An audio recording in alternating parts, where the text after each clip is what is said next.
ನಿರ್ವಿಘ್ನಂ ಕುರು ಮೇ ದೇವ ಸರ್ವಕಾರ್ಯೇಷು ಸರ್ವದಾ. ನೌಮಿನ್ಯಾಯ ಸುಧಾಧಿಕೃಜ್ಜೈ ಮುನೀನ್ ಶ್ರೀಪಾದರಾಷ್ಟ್ರನ್ಮಣೀನ್ ವ್ಯಾಸಾರ್ಯಾನ್ ವಿವಿಧಾಗಮಾಬ್ಧಿವಿಹರಾನ್ ಶ್ರೀವಾದಿರಾಜಾನಪಿ ವಂದೇಹಂ ಸವರಾನ್ ರಘುತ್ತಮ ಗುರುನ್ ವೈನದ್ಯವಾರಾನಿಧೀನ್ ಶ್ರೀ ಸತ್ಯವೃತರಾಘವೇಂದ್ರ ಮುನಿಪಾನ್ ಸದ್ಬೋಧ ಸದ್ಯಾನಪಾನ್ ವಿದ್ಯಾಯಾಂ ವಿಬುಧಾಚಾರ್ಯಂ ವೇದಜ್ಞಾನಾಬ್ಧಿಚಂದಿರಂ ದುರ್ಮತಧ್ವಾಂತ ಮಾರ್ತಂಡಂ ಸತ್ಯಧ್ಯಾನ ಮುನಿಂಭರೆ ಸತ್ಯಾಭಿಜ್ಞಕರಾಬ್ಜೋತ್ಥಾನ್ ಪಂಚಾರದ್ವರ್ಷ ಪೂಜಕಾನ್ ಸತ್ಯ ಪ್ರಮೋದ ತೀರ್ಥಾರ್ಯಾನ್ ನೌಮಿನ್ಯಾಯ ಸುಧಾರತಾನ್ ಶಾಸ್ತ್ರೇಷು ಪಾರದರ್ಶ್ವಾನಂ ಶಾಸ್ತ್ರಜ್ಞೇಷು ಚ ವತ್ಸಲಂ ದೀನಭಕ್ತೋದ್ಧಾರಕರಂ ಸತ್ಯಾತ್ಮಾನಂ ಗುರುಂ ಭಜೆ ವಿದ್ಯಾಪೀಠ ವಿಧಾತಾರಂ ವಿದ್ಯಾವಾರಿಧಿ ಚಂದಿರಂ ವಿದ್ಯಾರ್ಥಿವತ್ಸಲಂ ವಂದೇ ಮಹಾಮಹಿಮ ಸದ್ಗುರುಂ ಆಪಾದಮೌಲಿಪರ್ಯಂತಂ ಗುರುಣಾಂ ಆಕೃತಿಂ ಸ್ಮರೇತ್ ತೇನ ವಿಘ್ನಾಃ ಪ್ರಣಶ್ಯಂತಿ ಸಿದ್ಧ್ಯಂತಿ ಚ ಮನೋರಥಾಃ. ಶ್ರೀ ಗುರುಭ್ಯೋ ನಮಃ. ಹರಿ ಓಂ. ಸ್ವಸ್ತ್ಯಸ್ತು ಅಶೇಷತಾಂ ಸನ್ಮಂಗಲಾನಿ ಸಂಭವಂತು ಸಮ್ಯಕ್ ಶ್ಲೋಕೈಕಶ್ರವಣ ಪಠನ ಮಾತ್ರೇಣ ವಕ್ತುಶ್ಚ ಶ್ರೋತॄಣಾಂ ನಿಖಿಲ ಕಲಿಕೃತ ಕಲ್ಮಷಾ ಪನೋತನ ಪಟುದನೆ ಧರ್ಮಾಧ್ಯಖಿಲ ಪುರುಷಾರ್ಥ ಸಾಧಿನೀಭೂತೆ. ಶ್ರೀಮದ್ಭಾಗವತೆ ಪುರಾಣೇ ಅದ್ಯ ಕಥಾ ಪ್ರಾರಂಭೆ ಸತಿ ಕಿಂಚಿತ್ ಪೂರ್ವಕಥಾ ಪ್ರಮೇಯಾನುವಾದಃ. ಬ್ರಹ್ಮದೇವರು ತಮಗೆ ಆದ ದೇವರ ಕುರಿತಾದ ಅನುಭವವನ್ನ ಹಂಚಿಕೊಂಡಿದ್ದಾರೆ. ಬ್ರಹ್ಮದೇವರು ತಮ್ಮ ಸ್ವರೂಪವನ್ನು ಕೂಡ ತಾವು ತಿಳಿಸಿದ್ದಾರೆ. ಹೀಗೆ ಬ್ರಹ್ಮದೇವರು ಆ ಪರಮಾತ್ಮನ ಅದ್ಭುತವಾದ ಅಗಾಧವಾದ ಮಹಿಮೆಯನ್ನು ಹೇಳಿ ತಮ್ಮ ಜನ್ಮದ ವೃತ್ತಾಂತವನ್ನು ತಿಳಿಸಿದ್ದಾರೆ. ನಾನು ಹುಟ್ಟಿದಾಗ ಏನಿತ್ತು, ಆಗ ದೇವರನ್ನು ಕುರಿತು ತಪಸ್ಸು ಮಾಡಿ ಆರಾಧನೆ ಮಾಡಿ ನಾನು ಭಗವಂತನ ಸಾಕ್ಷಾತ್ಕಾರವನ್ನು ಪಡೆದೆ. ಅನಂತರದಲ್ಲಿ ದೇವರು ನನಗೆ ತತ್ವಜ್ಞಾನವನ್ನು ಉಪದೇಶ ಮಾಡಿದ. ಚತುಶ್ಲೋಕಿಯಾದ ಭಾಗವತ ಪುರಾಣಾದಿಗಳನ್ನು ಭಗವಂತ ನನಗೆ ಉಪದೇಶ ಮಾಡಿ ಅನುಗ್ರಹವನ್ನು ಮಾಡಿದ್ದಾನೆ ಅಂತ ಬ್ರಹ್ಮದೇವರು ತಾವು ಉಪದೇಶವನ್ನು ಮಾಡಿ ಮತ್ತು ಭಾಗವತದ ಲಕ್ಷಣಗಳನ್ನು, ಈ ಗ್ರಂಥದಲ್ಲಿ ಇದ್ದ ಲಕ್ಷಣ ಕೊನೆಯಾದವನು ಭಗವಂತನೇ, ಆಶ್ರಯವಾದದ್ದು ಯಾವುದು ಅಂದರೆ ಅದು ಭಗವಂತ ಅಂತ ಇಷ್ಟು ಹೇಳಿ ದ್ವಿತೀಯ ಸ್ಕಂದ ಭಾಗವತವನ್ನು ಮುಗಿಸಿ ತೃತೀಯ ಸ್ಕಂದವನ್ನು ಪ್ರಾರಂಭ ಮಾಡ್ತಾರೆ. ಆ ತೃತೀಯ ಸ್ಕಂದದಲ್ಲಿ ಮೊದಲಿಗೆ ಉದ್ಧವ ಮತ್ತು ವಿದುರನಿಗೆ ಸಂವಾದವಾಗ್ತದೆ. ವಿದುರ ತಾನು ದುರ್ಯೋಧನದಿಂದ ಬಯಸಿಕೊಂಡು ತಾನು ಮತ್ತು ತೀರ್ಥಯಾತ್ರೆಗೆ ಹೋಗ್ತಾನೆ. ಗಟ್ಟಿಯಾದ ಮನಸ್ಸಿನಿಂದ ನೀನು ಮಾಡುವುದು ಅಧರ್ಮ ಅಂತ ಗಟ್ಟಿಯಾಗಿ ವಿದುರ ತಾನು ಹೇಳಿದ್ದಕ್ಕೆ ಮನೆ ಬಿಟ್ಟು ಹೋಗುವ ಪ್ರಸಂಗ, ತೀರ್ಥಯಾತ್ರೆಗೆ ಹೋಗ್ತಾನೆ. ಆಗ ಉದ್ಧವ ತಾನು ಭೇಟಿಯಾಗ್ತಾನೆ. ಉದ್ಧವ ಅಂತಂದ್ರೆ ಬೃಹಸ್ಪತಿ ಆಚಾರ್ಯರು. ಹಾಗಾಗಿ ಅವನು ಕೃಷ್ಣನ ಮಂತ್ರಿಯೂ ಕೂಡ ಹೌದು. ಕೃಷ್ಣ ಎಲ್ಲವನ್ನು ತತ್ವಗಳನ್ನು ಉಪದೇಶ ಮಾಡಿ ಮುಂದೆ ಆಗುವ ಅನಾಹುತವನ್ನು ತಿಳಿದು ತತ್ವಗಳು ನಶಿಸಿ ಹೋಗಬಾರದು ಅಂತ ಉದ್ಧವನಿಗೆ ಉಪದೇಶ ಮಾಡಿ ಬದರಿಕಾಶ್ರಮದಲ್ಲಿ ಇದ್ದ ಕಲಾಪ ಎಂಬ ಒಂದು ಕ್ಷೇತ್ರ, ಆ ಬದರಿಕಾಶ್ರಮದ ಹತ್ತಿರದಲ್ಲಿ ಇದ್ದ ಕಲಾಪದಲ್ಲಿ ಇದ್ದ ನನ್ನ ಎಲ್ಲ ಭಕ್ತರಿದ್ದಾರೆ, ಆ ಭಕ್ತರಿಗೆ ಈ ತತ್ವಗಳನ್ನು ಉಪದೇಶ ಮಾಡು ಅಂತ ಹೇಳಿ ಉದ್ಧವನನ್ನು ಕೊಟ್ಟು ಕಳಿಸಿರ್ತಾರೆ. ಇನ್ನ 25-26 ವರ್ಷಗಳ ಕಾಲ ಅನಂತರದಲ್ಲಿ ಯುದ್ಧ, ಆಮೇಲೆ ಪಾಂಡವರು ಎಲ್ಲರೂ ಕೂಡ ಸಾಯುವುದು, ಭೂಭಾರ ಹರಣ ಇತ್ಯಾದಿಗಳು ಆಗೋದಿರ್ತದೆ. ಮುಂಚಿತವಾಗಿಯೇನೆ ಕೃಷ್ಣ ಉದ್ಧವನನ್ನು ಕೊಟ್ಟು ಕಳಿಸಿರ್ತಾನೆ. ಆಗ ಉದ್ಧವನಿಗೆ ವಿದುರನಿಗೆ ಭೇಟಿ ಆಗ್ತದೆ, ಸಮಾಗಮವಾಗ್ತದೆ. ಆಗ ಬಹಳ ಸಂತೋಷವಾಗ್ತದೆ, ಕಣ್ಣಿನಲ್ಲಿ ನೀರು ಬರುತ್ತದೆ. ಜ್ಞಾನಿಗಳ ದರ್ಶನವಾಯಿತು, ಕೃಷ್ಣನ ಏಕಾಂತ ಭಕ್ತ ಆಪ್ತ ಮಂತ್ರಿ ನೀನು, ಹಾಗಾಗಿ ಎಲ್ಲಿ ಹೊರಟಿದ್ದಿ ಏನು ಅಂತ ಕೇಳಿದಾಗ ಎಲ್ಲ ಹೇಳಿದ. ಕೃಷ್ಣ ನನಗೆ ಹೀಗೆ ಉಪದೇಶ ಮಾಡಿ ಕಳಿಸಿದ್ದಾನೆ ಎಂದಾಗ ಬಹಳ ಸಂತೋಷವಾಯಿತು.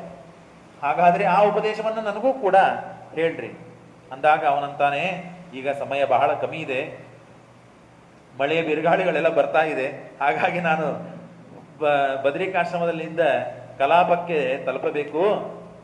ನನಗೆ ಉಪದೇಶ ಮಾಡಬೇಕಾದಾಗ ಪರಾಶರ ಋಷಿಗಳು ಇದ್ದರು. ಪರಾಶರ ಋಷಿಗಳು ಉಪದೇಶವನ್ನು ಪಡೆದಿದ್ದಾರೆ. ಪರಾಶರನಿಗೆ ಉಪದೇಶ ಮಾಡುತ್ತಾರೆ ವಿದುರ. ಆ ಪರಾಶರರು ಅಂದರೆ ಸಾಮಾನ್ಯರಲ್ಲವರು. ಯಾರವರು ಪರಾಶರರು ಅಂತಂದ್ರೆ ವೇದವ್ಯಾಸ ದೇವರ ಸತೀರ್ಥರು. ಆ ವೇದವ್ಯಾಸ ದೇವರ ಸತೀರ್ಥರು ಜೊತೆಯಾಗಿ ಕೂತು ಇಬ್ಬರು ಅಧ್ಯಯನ ಮಾಡಿದವರು. ಹಾಗಾಗಿ ತನ್ನ ವೇದವ್ಯಾಸ ದೇವರ ತಂದೆ, ಆ ತಂದೆಯಿಂದಲೇನೆ ಆ ಪರಾಶರರು ಮತ್ತು ವೇದವ್ಯಾಸ ದೇವರು ಅಧ್ಯಯನ ಮಾಡಿದ್ದರು. ಆ ಪರಾಶರರು ಬಂದು ನಿಮಗೆ ಉಪದೇಶ ಮಾಡ್ತಾರೆ ಅಂತ ಮೈತ್ರೇಯರು ಅಂತ ಹೇಳಿದಾಗ ಸರಿ ಆಗಲಿ ಅಂತ ಅವನು ಹುಡುಕೊಂಡು ತಾನು ಹೋಗ್ತಾನೆ. ಹುಡುಕ್ತಾ ಹುಡುಕ್ತಾ ಹೋದಾಗ ಕೊನೆಗೆ ಸಿಗ್ತಾರೆ. ಒಂದು ಕಡೆಗೆ ಸಿಕ್ಕಾಗ ಸಂತೋಷ ಪಡ್ತಾರೆ. ಭೇಟಿ ಆಗ್ತದೆ. ಭೇಟಿಯಾದಾಗ ಏನಿಲ್ಲ, ಮತ್ತು ವೇದವ್ಯಾಸ ದೇವರು ಕೃಷ್ಣ ಉಪದೇಶ ಮಾಡಿದ್ದಾನೆ ಅಂತ ಕೇಳಿದೆ, ಆ ತತ್ವಗಳನ್ನೆಲ್ಲ ನನಗೆ ಉಪದೇಶ ಮಾಡ್ರಿ ಅಂದಾಗ ಸರಿ ಆಯಿತು ಅಂತ ಹೇಳಿ ಬಹಳ ಸಂತೋಷದಿಂದ ಉಪದೇಶವನ್ನ ಮೊದಲಿಗೆ ತಿಳಿಸ್ತಾರೆ. ಬಹಳ ವಿಚಿತ್ರ ಇದೆ. ಅನೇಕ ಕಡೆಗೆ ಸೃಷ್ಟಿಯ ಪ್ರಕರಣ ಬಂದಿದೆ. ಸಂಕ್ಷೇಪವಾಗಿ ಅದನ್ನು ಒಂದು ಕಡೆಗೆ ಮಾಡಿ, ದೇವರು ಮಾಡಿದ, ಭಗವಂತ ಮಾಡಿದ ಸೃಷ್ಟಿ ಪ್ರಪಂಚ, ಅದನ್ನು ಯಾರೂ ತಡಿಲಿಕ್ಕೆ ಸಾಧ್ಯವಿಲ್ಲ, ಯಾರೂ ಅದನ್ನು ಮೀರ್ಲಿಕ್ಕೆ ಸಾಧ್ಯವಿಲ್ಲ. ಮೀರವನು ತಡೆಯವನು ಅಂದರೆ ಭಗವಂತ ಮಾತ್ರ. ಅವನಿಗೆ ಮನಸ್ಸು ಬಂತು ಅಂದರೆ ಮಳೆ ಸುರಿಸ್ತಾನೆ, ಬಿರುಗಾಳಿ ಹಾಕ್ತಾನೆ, ಬೇಡ ಅಂದರೆ ಒಂದೇ ಕ್ಷಣಕ್ಕೆ ನಿಂದಿರಿಸ್ತಾನೆ. ಮುಂಜಾನೆಲ್ಲ ಭಯಂಕರ ಬಿಸಿಲು ಕೊಡ್ತಾನೆ. ಏನೆಲ್ಲ ಮಾಡಲಿಕ್ಕೆ ಪರಮಾತ್ಮನಿಗೆ ಸಾಧ್ಯವಿದೆ. ಅದನ್ನು ನೋಡಿ ಅನುಭವಿಸಿ ಆನಂದ ದುಃಖಗಳನ್ನು ಪಡಬೇಕೆ ಹೊರತು ಇದರ ವಿನಃ ನಾವು ಏನೂ ಮಾಡ್ಲಿಕ್ಕೆ ಸಾಧ್ಯವಿಲ್ಲ ಅಂತನ್ನುವ ತತ್ವಗಳನ್ನು ಒಂದು ಕಡೆಗೆ ಎಳೆದು ಅದನ್ನ ಹೇಳ್ತಾರೆ. ಸೃಷ್ಟಿಯನ್ನ ಭಗವಂತ ಮಾಡ್ತಾನೆ. ಹೇಗೆ ಸೃಷ್ಟಿ ಮಾಡ್ತಾನೆ? ಅಪ್ರಾಕೃತ ಚಿನ್ಮಯನಾದ ಭಗವಂತ ಅವನಿಗೆ ಜಡ ಪ್ರಕೃತಿಯನ್ನ ತೆಗೆದುಕೊಡುತ್ತಾನೆ. ನಾವು ಅವಲಕ್ಕಿ ಚುರುಮುರಿಗಳನ್ನು ಕಲಿಸ್ತೇವಲ್ಲ, ಒಗ್ಗರಣೆ ಹಾಕಿ ಉಪ್ಪು ಖಾರಗಳನ್ನು ಹಾಕಿ ಶೇಂಗಾ ಪುಟಾಣಿಗಳನ್ನು ಹಾಕಿ ಕಲಿಸಿದಂತೆ ಭಗವಂತ ಈ ಗುಣಗಳನ್ನ ಮಿಶ್ರಣ ಮಾಡುತ್ತಾನೆ. ಪರಮಾತ್ಮ ಜಡವಾದ ಪ್ರಕೃತಿಯನ್ನ ಆ ಪರಮಾತ್ಮ ಅದನ್ನ ಕ್ಷೋಭೆಗೊಳಿಸ್ತಾನೆ. ಹಾಗಾದ್ರೆ ಹೀಗೆ ಶೇಖರಣೆ ಮಾಡ್ತಾನೆ. ಶೇಖರಣೆ ಮಾಡಿ ಅದನ್ನ ಅಲ್ಲಿ ಲಕ್ಷ್ಮೀದೇವಿಯನ್ನ, ಚಿನ್ಮಯವಾದ ಲಕ್ಷ್ಮೀದೇವಿಯನ್ನ ಹುಟ್ಟಬೇಕು ಅಂತನೋ ಇಚ್ಛೆ, ಸುಶಿಕ್ಷಾ ಅಂತನೋದು ಇಚ್ಛೆ. ಇಚ್ಛೆಯನ್ನ ತಂದುಕೊಡ್ತಾನೆ. ತಂದುಕೊಟ್ಟಾದ ಮೇಲೆ ಅಲ್ಲಿ ಸತ್ವಗುಣ, ರಜೋಗುಣ, ತಮೋಗುಣ ಅಂತ ಮೂರು ಅದ್ಭುತವಾದ ಗುಣಗಳನ್ನ, ಆ ಗುಣದಿಂದ ಗುಣವೈಷಮ್ಯ ಅಂತನ್ನುವ ಒಂದು ಹೆಸರುಳ್ಳ ಮಹತ್ತತ್ವವನ್ನು ನಿರ್ಮಾಣ ಮಾಡ್ತಾನೆ. ಪ್ರಕೃತಿ ತತ್ವ, ಆ ಪ್ರಕೃತಿ ತತ್ವದಲ್ಲಿ ಗುಣವೈಷಮ್ಯ, ಆ ಗುಣವೈಷಮ್ಯದಿಂದ ಪ್ರಕೃತಿ ತತ್ವವನ್ನು ಕ್ಷೋಭೆ ಮಾಡಿದಾಗ ಅಲ್ಲಿ ಸತ್ವಗುಣ, ರಜೋಗುಣ, ತಮೋಗುಣಗಳು ಹುಡುತ್ತದೆ. ಅದರ ಕಾರ್ಯ ಏನು, ಅದರ ವಿಕಾರ ಏನು, ಅದರ ಪರಿಣಾಮ ಏನು, ಅದನ್ನೆಲ್ಲ ತಿಳಿಯುವುದು ಸಮಯ ಇಲ್ಲ. ಅಂತೂ ಬಹಳ ಎಲ್ಲ ತತ್ವ ಇದೆ. ಗುಣವೈಷಮ್ಯ ಅಂತನೋ ಮಹತ್ತತ್ವ, ಆ ಮಹತ್ತತ್ವದಿಂದ ಅಹಂಕಾರ ತತ್ವ ಹುಡುತ್ತದೆ. ಅಹಂಕಾರ ತತ್ವದಲ್ಲಿ ಮೂರು ವಿಭಾಗ: ವೈಕಾರಿಕ, ತೈರಸ, ತಾಮಸ ಅಂತ ಮೂರು ಅಹಂಕಾರ. ಆ ವೈಕಾರಿಕ ಅಹಂಕಾರ ತತ್ವದಿಂದ ದೇವತೆಗಳ ದೇಹ ಬರುತ್ತದೆ. ದೇವತೆಗಳು ಏನು, ಇಂದ್ರ, ಚಂದ್ರ, ಕುಬೇರ ಇವರೆಲ್ಲ ಏನು ಕಾಣ್ತಾ ಇದ್ದಾರೆ, ಕೇಳಲಿಕ್ಕೆ ಸಿಗ್ತದೆ. ಇವರ ದೇಹಗಳು ಹುಟ್ಟಿದ್ದು ಎದರಿಂದ ಅಂದರೆ ವೈಕಾರಿಕ ತತ್ವದಿಂದ. ಇನ್ನು ತೇರಸ ತತ್ವದಿಂದ ಇಂದ್ರಿಯಗಳೆಲ್ಲ ನಿರ್ಮಾಣವಾಗಿದೆ. ಪಂಚ ಜ್ಞಾನೇಂದ್ರಿಯ, ಪಂಚಕರ್ಮೇಂದ್ರಿಯ, ಮನಸ್ಸು, ಬುದ್ಧಿ ತತ್ವ ಇವೆಲ್ಲವೂ ಕೂಡ ತೈರಸ ಅಹಂಕಾರದಿಂದ. ತಾಮಸ ಅಹಂಕಾರದಿಂದಾಗಿ ಪಂಚ ತನ್ಮಾತ್ರಗಳು ಮತ್ತು ಪಂಚ ಮಹಾಭೂತಗಳು, ಪೃಥ್ವಿ, ಅಪ, ತೇಜಸ್ಸು, ವಾಯು, ಆಕಾಶ, ಇವು ಪಂಚ ಮಹಾಭೂತಗಳು ಇವೆಲ್ಲ ಹುಟ್ಟಿವೆ. ಇದನ್ನೆಲ್ಲ ಹುಟ್ಟಿದ ಮೇಲೆ ದೇವತೆಗಳೆಲ್ಲ ಪ್ರಾರ್ಥನೆ ಮಾಡ್ತಾರೆ, ಸ್ವಾಮಿ ನಮ್ಮನ್ನೆಲ್ಲ ಹುಟ್ಟಿಸ್ಬಿಟ್ಟು. ಸುಮ್ಮನೆ ಕರೋನಾ ಕಾಲದಲ್ಲಿ ನಾವು ನೋಡಿದ್ದೇವೆ, ಕೆಲಸ ಇಲ್ಲದೇನೆ ಮನೆಯಲ್ಲಿ ಕೂಡೋದು ಎಷ್ಟು ಬೇಸರ ಆಗ್ತದೆ, ತಲೆ ಕೆಟ್ಟು ಹೋಗ್ತದೆ. ಮನೆಯಲ್ಲಿ ಇದ್ದರ ಜೊತೆ ಜಗಳಾಡಲಿಕ್ಕೂ ಬೇಸರ ಆಗ್ತದೆ. ಇಷ್ಟೆಲ್ಲ ಸಮಸ್ಯೆ ಆಗ್ತದೆ. ಹೊರಗೆ ಹೋದರೆ, ವ್ಯಾಪಾರ ಶುರುವಾದರೆ, ಜಗತ್ತು ಪ್ರಾರಂಭವಾದರೆ ಮನುಷ್ಯ ಸುರಕ್ಷಿತವಾಗಿರ್ತಾನೆ. ಹಾಗಾಗಿ ದೇವತೆಗಳೆಲ್ಲ ಅಂದರು, ನಮ್ಮನ್ನೆಲ್ಲ ಹುಟ್ಟಿಸಿದಿ, ನಮಗೆ ಕೆಲಸ ಕೊಡದೇ ಇದ್ರೆ ಹೇಗೆ ಹಾಗ ಅಂತ ಹೇಳಿ ದೇವರು ಕೆಲಸ ಕೊಡಬೇಕು ಅಂತ 24 ತತ್ವಗಳನ್ನ ತಾನು ಸೃಷ್ಟಿ ಮಾಡ್ತಾನೆ. 24 ತತ್ವಗಳು ಅದ್ಭುತವಾದದ್ದು. ಆ ತತ್ವಕ್ಕೆ ಅಭಿಮಾನಿಗಳಾಗಿ ಈ ದೇವತೆಗಳನ್ನ ನಿರ್ಮಾಣ ಮಾಡ್ತಾರೆ. ಯಾವ ದೇವತೆಗಳು ತತ್ವಾಭಿಮಾನಿಯಾಗಿ ಹುಟ್ಟಿದ್ದಾರಲ್ಲ ದೇವರಿಂದ, ಆ ಎಲ್ಲ ತತ್ವಾಭಿಮಾನಿ ದೇವತೆಗಳು 24 ತತ್ವಗಳನ್ನು ನಿರ್ಮಾಣ ಮಾಡಿ ಭಗವಂತ ಅವರಿಗೆ ತತ್ವ ಅಭಿಮಾನಿಯಾಗಿ ದೇವತೆಗಳಾಗಲಿ ಅಂತ ನೀವು ನೇಮಿಸ್ತಾನೆ. ಆಗ ಆ ಎಲ್ಲ ತತ್ವಗಳನ್ನ ಪರಮಾತ್ಮ ತನ್ನ ಉದರದಲ್ಲಿ ಹಾಕಿಕೊಂಡು ಬೀಜಾತ್ಮನ ಲಕ್ಷ್ಮೀದೇವಿಯ ಹೊಟ್ಟೆಯಲ್ಲಿ ಅದನ್ನ ವೀರ್ಯರೂಪೇಣ ಪರಿಣಾಮಗೊಳಿಸ್ತಾನೆ. ಲಕ್ಷ್ಮೀದೇವಿ ತಾನು ಒಂದು ಅಂಡವನ್ನ ನಿರ್ಮಾಣ ಮಾಡಿ ಹೊರಗೆ ಹಾಕ್ತಾಳೆ. ಅದೇ ವಿರಾಟ್ ರೂಪ. ಬ್ರಹ್ಮದೇವರು ಅಂತ ನಾವೇನು ಕೇಳ್ತೇವೆ, ವಿರಾಟ್, ಆ ವಿರಾಟ್ ರೂಪದಿಂದ ವ್ಯಕ್ತವನ್ನಾಗಿ ಮಾಡ್ತಾಳೆ ಲಕ್ಷ್ಮೀದೇವಿ, ಪುರುಷನ ದ್ವಾರ. ಆ ಪುರುಷ ಯಾರು ಅಂದರೆ ಪರಮಾತ್ಮ. ಆಗ ವಿರಾಟ್ ರೂಪಿಯಾಗಿ ಪರಮಾತ್ಮ ಸಹಸ್ರ ಶೀರ್ಷ ಪುರುಷ ಸಹಸ್ರಾಕ್ಷ ಸಹಸ್ರಪ ಸಭೂಮಿಂ ವಿಶ್ವದೋ ವೃತ್ವ ಅಂತ ಹೇಳಿ ಆಯಾ ತತ್ವಗಳು ನಿನ್ನೆವೇನು ಕೇಳಿದ್ವಿ, ಏನು ಪಾತಾಳಮೇತ ಸಿಹಿ ಪಾದಮೂಲಂ ಅಂತ ಏನು ಕೇಳಿದ್ರೋ ಅದೇ ಇಲ್ಲಿ ವಿರಾಟ್ ರೂಪದಿಂದ ಆಯಾ ತತ್ವಾಭಿಮಾನಿ ದೇವತೆಗಳು ತಾವು ಅಲ್ಲಿ ತತ್ವಕ್ಕೆ ಅಭಿಮಾನಿಯಾಗಿ ನಿಲ್ತಾರೆ. ಹೀಗೆ ಪರಮಾತ್ಮ ಸೃಷ್ಟಿ ಮಾಡಿದಾದ ಮೇಲೆ ಅಲ್ಲಿ ಪರಮಾತ್ಮ ತನ್ನ ನಾಭಿಕಮಲದಿಂದ ಬ್ರಹ್ಮದೇವರನ್ನ ಸೃಷ್ಟಿ ಮಾಡ್ತಾನೆ. ಸೃಷ್ಟಿ ಮಾಡಿ ಆ ಬ್ರಹ್ಮದೇವರಿಗೆ ಜಗತ್ತನ್ನು ನಿರ್ಮಾಣ ಮಾಡು ಅಂತ ಹೇಳ್ತಾನೆ. ಇನ್ನು ಜಗತ್ತು ನಿರ್ಮಾಣ ಆಗಿಲ್ಲ, ಜಗತ್ತಿಗೆ ನಿರ್ಮಾಣ, ಪೃಥ್ವಿ ನಿರ್ಮಾಣ ಆಗಿಲ್ಲ. ಇನ್ನ ಪೃಥ್ವಿಗೆ ಬೇಕಾದ ಎಲ್ಲ ತತ್ವಗಳನ್ನು ನಿರ್ಮಾಣ ಮಾಡಿ ಆಗಿದೆ. ನಿರ್ಮಾಣ ಆದ ಮೇಲೆ ಅಲ್ಲಿ ಪರಮಾತ್ಮ ಅವರಿಗೆ ಆಜ್ಞೆ ಮಾಡಿದ್ದಕ್ಕೆ ಸರ್ಗೋ ನವವಿಧಸ್ತಸ್ಯ ಪ್ರಾಕೃತೋ ವೈಕೃತಸ್ತು ಸಹ, ನವವಿಧವಾದಂತಹ ಸೃಷ್ಟಿ ಮಾಡ್ತಾನೆ ಪರಮಾತ್ಮ. ಬ್ರಹ್ಮದೇವರಿಗೆ ಪರಮಾತ್ಮ ಆಜ್ಞೆ ಮಾಡ್ತಾನೆ. ಆ ನವವಿಧವಾದಂತಹ ಸೃಷ್ಟಿ, ಆ ಸೃಷ್ಟಿ ಮಾಡ್ತಾನೆ. ಸೃಷ್ಟಿ ಮಾಡಿದಾಗ ಯಾವುದದು,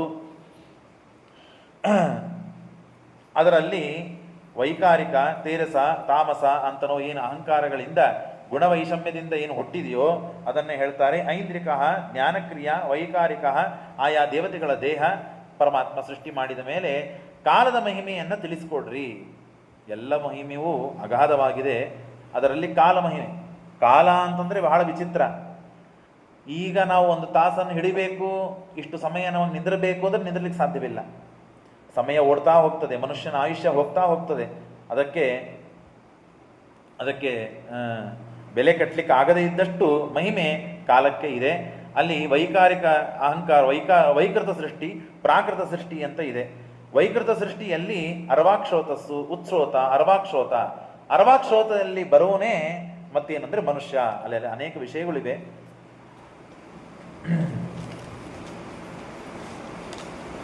ಉಚ್ಛ್ರೋತ ಮಹತ್ತತ್ವ, ಅಹಂಕಾರ, ಭೂತಸರ್ಗ, ಐಂದ್ರಿಯ, ವೈಕಾರಿಕ, ದೇವಸರ್ಗ, ತಾಮಸ ಅಂತ ಹೇಳಿ 9 ವಿಧವಾದ ಸೃಷ್ಟಿ. ಅನೇಕ ಅದರಲ್ಲಿ ವಿವರಣೆಗಳಿವೆ. ಇನ್ನ ಮನುಷ್ಯ ಮುಖ್ಯ ಸ್ರೋತ, ಅರ್ವಾಕ್ಷೋತ, ಉಚ್ಛ್ರೋತ ಅಂತ 3 ಸ್ರೋತಸ್ಸುಗಳು. ಮನುಷ್ಯ ಇವನು ಅರ್ವಾಕ್ಷೋತ, ತಲೆಯನ್ನ ತಳಗೆ ಹಾಕಿ ಹುಟ್ಟಿ ಬರುವನು ಮನುಷ್ಯ. ಅವನಿಗೆ ಮೇಲೆ ಎತ್ತಿ ನಿಂದಲಿಕ್ಕೆ ಬರುವುದಿಲ್ಲ, ತಲೆಯ ತಳಗೆ ಹಾಕಿಯೇ ತಾನು ಹುಟ್ಟಿ ಬರುವಂತಹ ಮನುಷ್ಯ. ಆಮೇಲೆ ಸೃಷ್ಟಿ ಸಾತ್ವಿಕ, ರಾಜಸ, ತಾಮಸರು ಅಂತ ಪರಮಾತ್ಮ ಆಯಾ ಯೋಗ್ಯತೆ ಇದ್ದ ಜೀವರಾಶಿಗಳನ್ನು ಸೃಷ್ಟಿ ಮಾಡ್ತಾನೆ. ಸಾತ್ವಿಕರನ್ನ ಭುಕ್ತಿ ಯೋಗ್ಯರಂತೂ ಮಾಡ್ತಾನೆ, ತಾಮಸರನ್ನ ರಾಜಸರನ್ನ ಮತ್ತು ಮಧ್ಯಮ ಜೀವ ಅಂತ ಮಾಡ್ತಾನೆ. ಭುವ ಸ್ವಹ ಇಷ್ಟು 3 ಲೋಕದಲ್ಲಿ ತಾವು ಹೋಗು ಬರುವಂತಹ ತಾಮಸರನ್ನ ಅನ್ನಂತಮ ಯೋಗ್ಯರನ್ನಾಗಿ ಪರಮಾತ್ಮ ಮಾಡ್ತಾನೆ. ಇನ್ನು ಉತ್ಸ್ರೋತದಿಂದ ವನಸ್ಪತಿಗಳು, ವೃಕ್ಷ ಮತ್ತು ಹೀಗೆ ಅನೇಕ ಪ್ರಕಾರವಾದ ಪ್ರಾಣಿಗಳು. 84 ಲಕ್ಷ ಯೋನಿಗಳ ಆದ ಮೇಲೆ ಮಾನವ ಜನ್ಮ ಬರ್ತದೆ ಅಂತ ಹೇಳ್ತಾರೆ. ಅದು ಕೇವಲ ಲೆಕ್ಕಕ್ಕಾಗಿ ಕೊಟ್ಟದ್ದು. 84 ಲಕ್ಷ ಯೋನಿಗಳಂತೆ ಅನೇಕ ಯೋನಿಗಳಿವೆ. ಆ ಎಲ್ಲ ಯೋನಿಗಳಲ್ಲಿ ಮನುಷ್ಯ ಸಂಚಾರ ಮಾಡ್ತಾನೆ. ಹಾಗಾಗಿ ನಮಗೆ ನಾನು ಅನೇಕ ಪಾಠದಲ್ಲಿ ಹೇಳ್ತಿರ್ತೇನೆ, ಪಾಠದಲ್ಲಿ ಮನುಷ್ಯನಿಗೆ ಏನಾದರೂ ಕೂಡ ಸಂಸ್ಕಾರ ಹೋಗ್ಲಿಕ್ಕೆ ಸಾಧ್ಯವಿಲ್ಲ. ಯಾಕಂದ್ರೆ ಇದೇ ಮೊಟ್ಟ ಮೊದಲಿಗೆ ಆಗಿತ್ತು ಜನ್ಮ ಅಂತಂದ್ರೆ ಸಂಸ್ಕಾರ ಹೊಸದಾಗಿ ಪಡೀಲಿಕ್ಕೆ ಸಾಧ್ಯ ಇತ್ತು. ಆದರೆ ಸಂಸ್ಕಾರ ಅನಾದಿ ಕಾಲದಿಂದ ಮನುಷ್ಯನಿಗೆ ಇದೆ. ಹಾಗಾಗಿ ಹುಟ್ಟಿದಾರಭ್ಯ ಹಾಲು ಕುಡಿಬೇಕು ಅನ್ನಿಸ್ತದೆ, ಅವನಿಗೆ ಭಯದಿಂದ ದೂರ ಆಗಬೇಕು ಅನ್ನಿಸ್ತದೆ. ಹತ್ರ ಯಾರು ಅಭಯ ಇದ್ದಾರೋ, ಅಭಯವನ್ನು ಕೊಡ್ತಾರೋ ಅವ್ರ ಹತ್ರ ಹೋಗಬೇಕು ಅನ್ನಿಸ್ತದೆ. ಇದು ಎಲ್ಲ ಪ್ರಾಣಿಗಳಿಗೆ, ಸಕಲ ಜೀವರಾಶಿಗಳಿಗೆ ಇದೆ. ಇದನ್ನು ಕೊಡಬೇಕು ಅಂತಾದ್ರೆ ಇದರಿಂದ ಪೂರ್ವಜನ್ಮ, ಪೂರ್ವಕಾಲ, ಅನಂತ ಜನ್ಮಗಳನ್ನ ನಿರ್ಣಯವನ್ನು ಶ್ರೀಮದಾಚಾರ್ಯರು ಮಾಡಿದ್ದಾರೆ. ಹಾಗಾಗಿ ಕಾಲದ ಮಹಿಮೆಯನ್ನು ಹೇಳಬೇಕು, ಕೇಳಬೇಕು ಅಂತ ನಮಗೆ ಬಹಳ ಅಪೇಕ್ಷೆ ಇದೆ. ಹಾಗಾಗಿ ಕಾಲದ ಮಹಿಮೆಯನ್ನು ಹೇಳ್ರಿ ಅಂತಂದಾಗ ಚರ್ಮಸ್ತತ್ ವಿಶೇಷಾಣ ಅನೇಕೋ ಸಂಯುತ ಸದಾ ಪರಮಾಣುಸ್ಥ ವಿಜ್ಞೇಯ. ಒಂದು ಪರಮಾಣುವನ್ನು ತೆಗೆದುಕೊಳ್ಳೋಣ. ಆ ಪರಮಾಣುದಲ್ಲಿಯೂ ಕೂಡ ಅನೇಕ ಭಾಗಗಳಿವೆ. ಆ ಪರಮಾಣುನಲ್ಲಿಯೂ ಕೂಡ ಎಷ್ಟು ಭಾಗಗಳು ಅಂತನ್ನೋದು ಅನಂತ ಭಾಗಗಳಿವೆ. ನಮಗೆ ಲೆಕ್ಕ ಹಾಕ್ಲಿಕ್ಕೆ ಸಾಧ್ಯವಿಲ್ಲ. ಈ ಟೆಲಿಸ್ಕೋಪ್ಗಳನ್ನೆಲ್ಲ ತಗೊಂಡು ನೋಡಿದರೆ ನಮಗೆ ಕಾಣುತ್ತದೆ ಪರಮಾಣು ಅಂದ್ರೆ ಅದು ಪರಮಾಣು ಅಲ್ಲ, ಅದು ತ್ರೇಣುಕ. ಅದು ಒಂದು ಗೋಧಿಯನ್ನ ಅಥವಾ ಜೋಳ ಅದನ್ನು ತಗೊಂಡು ಬೀಸ್ಕೊಂಡು ಬಂದಾಗ ಒಂದೇ ಒಂದು ಗೋಧಿ ಇರ್ತದೆ. ಅದನ್ನು ಬೀಸಿದಾಗ ಎಷ್ಟು ಆಗ್ತದೆ? ಅದರಲ್ಲಿ ಬೀಸಿದಾಗ ಹಿಟ್ಟು ರೂಪದಲ್ಲಿ ಏನು ಹೋಳುಗಳಾಗ್ತದಲ್ಲ, ಪುಡಿ ಆಗ್ತದಲ್ಲ, ಆ ಪುಡಿ ಎಷ್ಟಿದೆ ಒಂದು ಗೋಧಿಗೆ ಅಂತ ಅನ್ನೋದು ಲೆಕ್ಕ ಇಲ್ಲ. ಆ ಗೋಧಿಯಲ್ಲಿ ಅಥವಾ ಬೆಳಿಕಂಡಿ ಅಂತ ಇರ್ತದೆ, ಹಳೆ ಮನೆಗಳಲ್ಲೆಲ್ಲ ನೋಡ್ಲಿಕ್ಕೆ ಸಿಗ್ತದೆ. ಮೇಲೆ ಬೆಳಕಂಡಿ ಅಂತ ಇಟ್ಟಿರ್ತಾರೆ, ಹೊಗೆ ಹೋಗ್ಲಿಕ್ಕೆ, ಮೇಲಿಂದ ಗಾಳಿ ಬರಲಿಕ್ಕೆ, ಬಿಸಿಲು ಇತ್ಯಾದಿ. ಅಲ್ಲಿ ಸೂರ್ಯನ ಕಿರಣಗಳು ಬಿದ್ದಾಗ ಒಂದು ಹೀಗೆ ರೇಸರ್ ಬಿದ್ದಂತೆ ಬೀಳ್ತದೆ ಲೈಟ್. ಅದರಲ್ಲಿ ಏನೋ ಕಣ್ಣಿಗೆ ಕಾಣುತ್ತದೆ, ಸಣ್ಣ ಹಾರಾಡೋದಂತೆ. ಅದು ತ್ರೇಣುಕ ಅಂತ ಕರೀತಾರೆ. ಅದು ನಮಗೆ ಕಣ್ಣಿಗೆ ಕಾಣಲು ಯೋಗ್ಯವಾದದ್ರಿಂದ ಕಾಣುತ್ತದೆ. ಅದಕ್ಕಿಂತ ತೊಳಗಿನ ಪದಾರ್ಥ ಇದೆ ದ್ವಣುಕ ಅಂತ ಹೇಳಿ. ಆ 2 ದಣುಕುಗಳು ಸೇರಿದಾಗ 3 ತ್ರಣುಕು, ಮೂರರ 2 ದ್ವಣುಕುಗಳು ಸೇರಿದಾಗ ಅದು ತ್ರಣುಕ ಅಂತ ಆಗ್ತದೆ. ಅದಕ್ಕಿಂತ ತಳಗಿನ ಪದಾರ್ಥ ಇದೆ, ಯಾವುದು? ಪರಮಾಣು. ಆ ಪರಮಾಣುನ ಕೊನೆಯಾದದ್ದ? ಇಲ್ಲ. ಆ ಪರಮಾಣುನಲ್ಲಿಯೂ ಅನಂತ ಭಾಗಗಳಿವೆ. ಈಗ ಒಂದು ಕಡ್ಡಿ ಅಳಗಾಡ್ತದೆ, ಒಂದು ಸೆಕೆಂಡ್ ಅಳಗಾಡಬೇಕು, ಒಂದು ಸೆಕೆಂಡ್ ಆಗ್ಬೇಕಂತಂದ್ರೂ ಅದರಲ್ಲಿ ಅನಂತ ಭಾಗಗಳಿವೆ. ಅಂತೇನೆ ಅವಕಾಶ ಇದೆ, ಅಂತೇನೆ ಅದು ಆಚೆಯಿಂದ ಈಚೆ ಸರಿತದೆ. ಹಾಗಾಗಿ ಅಣುದ್ವೌ ಪರಮಾಣು ಸ್ಯಾತ್ ತ್ರಸರಣು ತ್ರಯಸ್ಮೃತಃ ತ್ರಸುರಣೋಕಂ ತಯಂ ಭುಂಕ್ತೆ ಕಾಲಃ ತ್ರುಟಿ ಲವ. ಅದಾದ ಮೇಲೆ ಕ್ಷಣ ಬರ್ತದೆ. ಒಂದು ಕ್ಷಣ ನಾವು ದಾಟಿದ್ವಿ. ಆ ಒಂದು ಕ್ಷಣದಲ್ಲಿಯೂ ಅನೇಕ ಜನ ನೋಡಿರ್ತೀರಿ, ಕೈಯಲ್ಲಿ ವಾಚ್ ಇಟ್ಕೊಂಡಿರ್ತಾರೆ. ಸೆಕೆಂಡಕ್ಕಿಂತ ತಳಗಿನ ಅಂಶಗಳು ತೋರಿಸುವ ವಾಚುಗಳು ಇರ್ತದೆ. ಅದರಿಂದ ನಮಗೆ ಗೊತ್ತಾಗ್ತದೆ ಎಷ್ಟು ಅಂಶಗಳಿವೆ ಅಂತ. ಅದರಲ್ಲಿಯೂ ಕೂಡ ವಿಚಿತ್ರ ಏನು ಅಂದರೆ, ಆ ತಳಗಿನ ಪದಾರ್ಥಗಳು ಏನು ಅಂಶಗಳಿವೆ ಅಥವಾ ಅಣುಗಳೇನಿವೆ, ಆ ಅಣುಗಳಲ್ಲಿ ಅನಂತ ಬ್ರಹ್ಮಾಂಡವನ್ನು ಪರಮಾತ್ಮ ತುಂಬಿದ್ದಾನಂತೆ. ಅವನಿಗೆ ಗೊತ್ತದು ಊಹಾತೀತ ಅಚಿಂತ್ಯ ಶಕ್ತಿ ಪರಮಾತ್ಮ. ಅಣೋರಣೀಯಾನ್ ಮಹತೋಮಹೀಯಾನ್ ಅಂತಾದದ್ದರಿಂದ ದೇವರ ಮಹಿಮೆಯನ್ನ ತಿಳಿಯುವ ಜನ ಏನಿದ್ದಾರಲ್ಲ ಅಪರೋಕ್ಷ ಜ್ಞಾನಿಗಳು, ಅಪರೋಕ್ಷ ಜ್ಞಾನಿಗಳು ಹೀಗೆ ದೇವರ ಮಹಿಮೆಯನ್ನು ತಿಳಿದು ಸಂತೋಷ ಪಡ್ತದೆ. ಸುಮ್ಮನೆ ನಾನು ಮೇಲಿನ ಮೇಲೆ ಉದಾಹರಣೆ ಕೊಡ್ತಾ ಇರ್ತೇನೆ, ಇದು ತಿಳಿಯುವುದಿಲ್ಲ, ಬುದ್ಧಿಗೆ ಗೋಚರ ಆಗುವುದಿಲ್ಲ. ಮನುಷ್ಯ ಇದು ಯಾರ ಮನೆ? ಇದು ನನ್ನ ಮನೆ ಅಂತ ನಾನು ಹೇಳ್ಕೊಳ್ತೇನೆ. ನನ್ನ ಮನೆ ಅಂದಮೇಲೆ ನಾನು ಎಲ್ಲಿ ಕೂತಿದ್ದೇನೆ? ಒಂದು ಪೀಠದಲ್ಲಿ ಕೂತಿದ್ದೇನೆ. ಇಷ್ಟೆಲ್ಲ ಮನೆ ನಿಂದು ಅಂತಂದ್ಮೇಲೆ ನೀನು ಎಲ್ಲ ಮನೆಯಲ್ಲಿ ಕೂಡಬೇಕಾಗಿತ್ತು. ಕೂತಿದೆಯಾ? ಇಲ್ಲ. ಒಂದು ರೂಮನಲ್ಲಿ ಅಥವಾ ಒಂದು ಹಾಲ್ನಲ್ಲಿ ಒಂದು ಕುರ್ಚಿಯಲ್ಲಿ ಕೊಡ್ತೇವೆ ಅಂದಮೇಲೆ ಇದೆಲ್ಲ ಮನೆ ಹೇಗಾಗುತ್ತೆ ನಿಂದು? ಈ ಎಲ್ಲ ಮನೆ ಹೇಗಾಗ್ತದೆ ನಿಂದು? ಆಗ್ಲಿಕ್ಕೆ ಸಾಧ್ಯವಿಲ್ಲ. ಹಾಗಾಗಿ ನಮ್ಮ ಅವಸ್ಥೆ, ನಮ್ಮ ಪರಿಮಿತಿ, ನಮ್ಮ ಸೀಮೆ ಎಷ್ಟು, ನಾನು ಎಷ್ಟಿರ್ತೇನೆ ಅಷ್ಟರಲ್ಲೇ ನಾನು ಕೂಡ್ಲಿಕ್ಕೆ ಸಾಧ್ಯವಿದೆ. ಆದರೆ ದೇವರಲ್ಲ ಹಾಗೆ. ದೇವರೇನು ಮಾಡ್ತಾನೆ? ಇದು ನಂದು ಅಂತಂದ್ರೆ ಪೂರ್ಣ ದೇವರದೇ. ಅಣೋರಣೀಯ ಪೂರ್ಣ ಪರಮಾತ್ಮ ಅಣುಗಣಗಳಲ್ಲಿ ತುಂಬಿದ್ದಾನೆ, ಪೂರ್ಣವಾದ ಮನೆಯಲ್ಲಿ ತುಂಬಿದ್ದಾನೆ, ಊರಿನಲ್ಲಿ ತುಂಬಿದ್ದಾನೆ, ಜಗತ್ತಿನಲ್ಲಿ ತುಂಬಿದ್ದಾನೆ, ಬ್ರಹ್ಮಾಂಡದಲ್ಲಿ ತುಂಬಿದ್ದಾನೆ ಪರಮಾತ್ಮ. ಚರಾಚರ ಸಮಸ್ತ ವಸ್ತುಗಳಲ್ಲಿ ಪರಮಾತ್ಮ ತುಂಬಿ ಅಡಗಿದ್ದಾನೆ. ಇದು ಪರಮಾತ್ಮನಿಗೆ ಮಾಡಲು ಸಾಧ್ಯ. ಇದನ್ನ ಜ್ಞಾನಿಗಳು ನೋಡ್ತಾರೆ, ಕಾಣ್ತಾರೆ, ಹೊಗಳುತ್ತಾರೆ, ಸ್ತೋತ್ರ ಮಾಡ್ತಾರೆ ಪರಮಾತ್ಮನ. ಇದೊಂದು ದೊಡ್ಡ ಮಹಿಮೆ ಪರಮಾತ್ಮನದು ಅಂತ. ಇದನ್ನ ವಿಚಾರ ಮಾಡ್ತಾ ಹೋದರೆ ಅಗಾಧವಾಗ್ತದೆ, ತಲೆಗೆ ತೋಚೋದಿಲ್ಲ ಇದು. ಈಗ ಸುಮ್ಮನೆ ಉದಾಹರಣೆ ಕೊಡಬೇಕು ಅಂದ್ರೆ, ಮಳೆ ಬರ್ತಾ ಇದೆ, ಎಷ್ಟು ಟನ್ಗಳನ್ನೇ ಪರಮಾತ್ಮ ಸುರಿಸ್ತಾ ಇದ್ದಾನೆ ಅಂತ ಒಂದು ವಿಚಾರ ಮಾಡ್ಲಿಕ್ಕೆ ಸಾಧ್ಯ? ಅದನ್ನ ಹಿಡ್ಲಿಕ್ಕೆ ಸಾಧ್ಯವಾ? ಪಾಶ್ಚಾತ್ಯರು ಅದನ್ನೆಲ್ಲ ಹಿಡಿಬೇಕು ಅಂತ ಏನೇನೋ ಎಷ್ಟೋ ಶ್ರಮಪಟ್ಟು ಪ್ರಯತ್ನಪಟ್ಟು ಏನೋ ವಿಚಾರ ಮಾಡಿ ಅದನ್ನ ಏನೋ ಮಾಡಿದ್ದಾರೆ. ಆದರೂ ಅದನ್ನ ಪೂರ್ಣವಾಗಿ ಹಿಡಿಲಿಕ್ಕೆ ಸಾಧ್ಯ ಇಲ್ಲ. ಜಗತ್ತಿನಲ್ಲಿ ಬಿದ್ದ ನೀರನ್ನು ದೇವರ ಏನು ಹಿಡಿಲಿಕ್ಕೆ ಸಾಧ್ಯ ಇದೆ? ಹಾಗಾಗಿ ಅದೆಲ್ಲ ಪರಮಾತ್ಮನ ಅಚಿಂತ್ಯದ್ಭುತ ಶಕ್ತಿ. ಹಾಗಾಗಿ ಪರಮಾತ್ಮ ಏನಾಯಿತು, ಕ್ಷಣದಲ್ಲಿ ಇಷ್ಟು ಅವಾಂತರ ಪ್ರಭೇದಗಳಿವೆ. ಆ ಕ್ಷಣ ಆದ ಮೇಲೆ ನಾಡಿ ಒಂದು ಮುಹೂರ್ತ ಅಂದ್ರೆ 24 ನಿಮಿಷ, ಅದಾದ ಮೇಲೆ 48 ನಿಮಿಷ, ಹೀಗೆ ಮಾಡ್ತಾ ಚತುರಂಗುಲಿಕೈ ಹೀಗೆ ಮಾಡ್ತಾ ಕೊನೆಗೆ ಒಂದು ದಿನ ಅಂತ ಆಗ್ತದೆ. ಒಂದು ದಿನ ಆದ ಮೇಲೆ ಒಂದು ವಾರ, ಆಮೇಲೆ ಒಂದು ಪಕ್ಷ, ಕೃಷ್ಣ ಪಕ್ಷ, ಶುಕ್ಲ ಪಕ್ಷ, ಆಮೇಲೆ ಒಂದು ತಿಂಗಳು. ಒಂದು ತಿಂಗಳದು 12 ಆಯಿತು ಅಂದರೆ ಒಂದು ವರ್ಷ, ಒಂದು ವರ್ಷದ್ದು 100 ಆಯಿತು ಅಂದರೆ 100 ವರ್ಷ. ಇದು ನಮ್ಮ ಜೀವಮಾನ ಅವಧಿ. ನಮ್ಮ 100 ವರ್ಷ ಅಂತಂದ್ರೆ ನಮಗೆ ಒಂದು 100 ವರ್ಷ ಅಂತಂದ್ರೆ ದೇವತೆಗಳಿಗೆ ಒಂದು ಹಗಲು ಒಂದು ರಾತ್ರಿ. ಇಲ್ಲ, ಒಂದು ವರ್ಷ ನಮ್ದು ಅಂತಂದ್ರೆ ದೇವತೆಗಳಿಗೆ ಒಂದು ದಿನ. ನಮ್ದು 360 ವರ್ಷ ಅಂತಂದ್ರೆ ದೇವತೆಗಳಿಗೆ ಒಂದು ವರ್ಷ. ಹೀಗೆ ಲೆಕ್ಕ ಹಾಕಿ ಮೊನ್ನೆ ನಾವು ಪಂಚಾಂಗ ಶ್ರವಣದಲ್ಲಿ ಕೇಳಿದ್ದೇವೆ, ಕೃತಯುಗ, ತ್ರೇತಾಯುಗ ಮತ್ತು ದ್ವಾಪರ ಯುಗ, ಕಲಿಯುಗ, ಹೀಗೆ 4 ಯುಗಗಳು ಸೇರಿ ಆದರೆ ಇದು 71 ಬಾರಿ ತಿರುಗಿದಾಗ ಒಂದು ಮಹಾಯುಗ ಅಂತ ಆಗ್ತದೆ.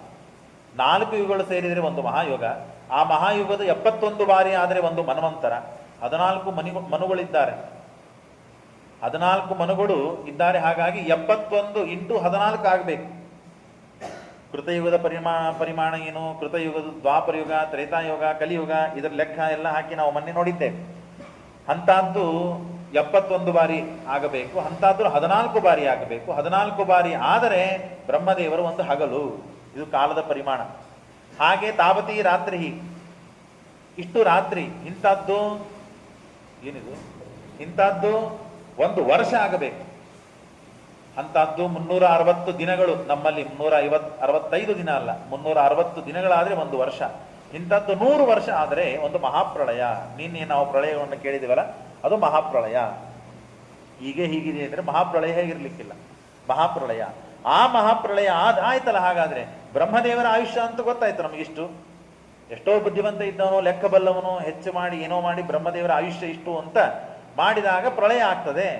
ಬ್ರಹ್ಮದೇವರ ಆಯುಷ್ಯ ಗೊತ್ತಾದ ಮೇಲೆ ದೇವರ ಆಯುಷ್ಯವನ್ನು ಕಂಡುಹಿಡಿಯಬಹುದಲ್ಲ. ಹಾಗಾದ್ರೆ ಕಾಲವನ್ನು ಕಂಡುಹಿಡಿಯಬಹುದು. ಹಾಗಾದ್ರೆ ಕಾಲದ ಮೇಲೆ ಹಿಡಿತವನ್ನು ಮಾಡಬಹುದಲ್ಲ ಅಂತಂದ್ರೆ, ಬ್ರಹ್ಮದೇವರ 100 ವರ್ಷ ಆಯುಷ್ಯ ಅಂತಂದ್ರೆ ದೇವರು ಕಣ್ಣು ಮುಚ್ಚಿ ಕಣ್ಣು ತೆಗೆದ್ರೆ ಎಷ್ಟು ಸಮಯ ಆಗಬೇಕು ಅಷ್ಟು ಸಮಯ. ಇದು ಕೇವಲ ಉಪಚಾರ, ನಿಮೇಶ ಉಪಚರ್ಯತೆ. ಕಾಲೋಯಂ ದ್ವಿಪರಾರ್ಧಾಖ್ಯೋ ನಿಮೇಶ ಉಪಚರ್ಯತೆ. ಹಾಗಾಗಿ ದೇವರ ಆಯುಷ್ಯ ಎಷ್ಟಂತ ಕಂಡುಹಿಡಿಬೇಕು. ಬ್ರಹ್ಮದೇವರ 100 ಆಯುಷ್ಯ, ಬ್ರಹ್ಮದೇವರ ಒಂದು ದಿನ ಎಷ್ಟು ಅಂತ ವಿಚಾರ ಮಾಡ್ಲಿಕ್ಕೇನೆ ತಲೆ ತಿರುಗಿ ಹೋಗ್ತದೆ. ಅಂತದ್ದು ಬ್ರಹ್ಮದೇವರ 100 ವರ್ಷ ಆಯುಷ್ಯ. ಆ 100 ವರ್ಷ ಆಯುಷ್ಯ ಆದ ಮೇಲೆ ಆ ಪರಮಾತ್ಮನ ಆಯುಷ್ಯವನ್ನು ವಿಚಾರ ಮಾಡೋದು. ಅದು ಕೇವಲ ಕಣ್ಣು ತೆಗೆದು ಕಣ್ಣು ಮುಚ್ಚಿದ್ರೆ, ಕಣ್ಣು ಮುಚ್ಚಿ ಕಣ್ಣು ತೆಗೆದ್ರೆ ಎಷ್ಟು ಸಮಯ ಬೇಕು ಅಷ್ಟು ಸಮಯ ಮಾತ್ರ ಆಗ್ತದಂತೆ ಬ್ರಹ್ಮದೇವರ ಆಯುಷ್ಯ. ಇದು ಕೇವಲ ಸುಮ್ಮನೆ ತಿಳಿಯುವುದಕ್ಕಾಗಿ ತಮ್ಮ ಉಪಚಾರೇಣ ಹೇಳಿದ್ದಷ್ಟೇ ಹೊರತು ದೇವರ ಕಾಲೋಸ್ಮಿ ಲೋಕ ಕ್ಷಯಕೃತ್ ಪ್ರವೃತ್ತ. ಕಾಲ ಅಂತಂದ್ರೆ ದೇವರು ಕಾಲಾಂತರ್ಯಾಮಿ, ಕಾಲನಿಯಾಮಕ, ಕಾಲಪ್ರವರ್ತಕ. ಕಾಲ ಶಬ್ದ ವಾಚ್ಯ, ಯಾರು ಭಗವಂತನೇ ಹೊರತು ಇನ್ಯಾರು ಬೇರೆಯವರಲ್ಲ ಅಂತ ಹೇಳಿ ಕಾಲದ ಮಹಿಮೆಯನ್ನು ಹೇಳ್ತಾರೆ. ಕೇಳಬೇಕು, ಇದರ ಬಗ್ಗೆ ಹೆಚ್ಚಿನ ಜಿಜ್ಞಾಸ ಮಾಡಬೇಕು ಅಂತ ಶಾಸ್ತ್ರ ಹೇಳುತ್ತದೆ. ಇನ್ನ ಮರೀಚಿ, ಅತ್ರಿ, ಕುಲಹ, ಪುಲಸ್ತ್ಯ, ಕ್ರತು, ಭೃಗು, ವಶಿಷ್ಠ, ದಕ್ಷ, ನಾರದ, ಉತ್ಸಂಗಾತ್ ನಾರದೋ ಜಜ್ಞೆ ಅಂತ ಇಷ್ಟೆಲ್ಲ ಜನ ಹುಟ್ಟುತ್ತಾರೆ ಬ್ರಹ್ಮದೇವರಿಂದ. ಇನ್ನು ಛಾಯಾಯ ಕರ್ದಮೋ ಜಜ್ಞೆ, ಬ್ರಹ್ಮದೇವರ ನೆರಳಿನಿಂದ ಮತ್ತು ಕರ್ದಮ ಪ್ರಜಾಪತಿಗಳು ಹುಟ್ಟಿ ಬರ್ತಾರೆ. ಇಲ್ಲಿವರೆಗೆ ಸಂಕಲ್ಪದಿಂದ ಸೃಷ್ಟಿ, ಸ್ಪರ್ಶದಿಂದ ಸೃಷ್ಟಿ, ಇಚ್ಛಾದಿಂದ ಸೃಷ್ಟಿ ಮತ್ತು ನೆರಳಿನಿಂದ ಸೃಷ್ಟಿ, ಸ್ತ್ರೀ ಪುರುಷದಿಂದ ಸಂಘದಿಂದ ಸೃಷ್ಟಿ ಇನ್ನೋವರೆಗೆ ಆಗಿದ್ದೇ ಇಲ್ಲ ಜಗತ್ತಿನಲ್ಲಿ.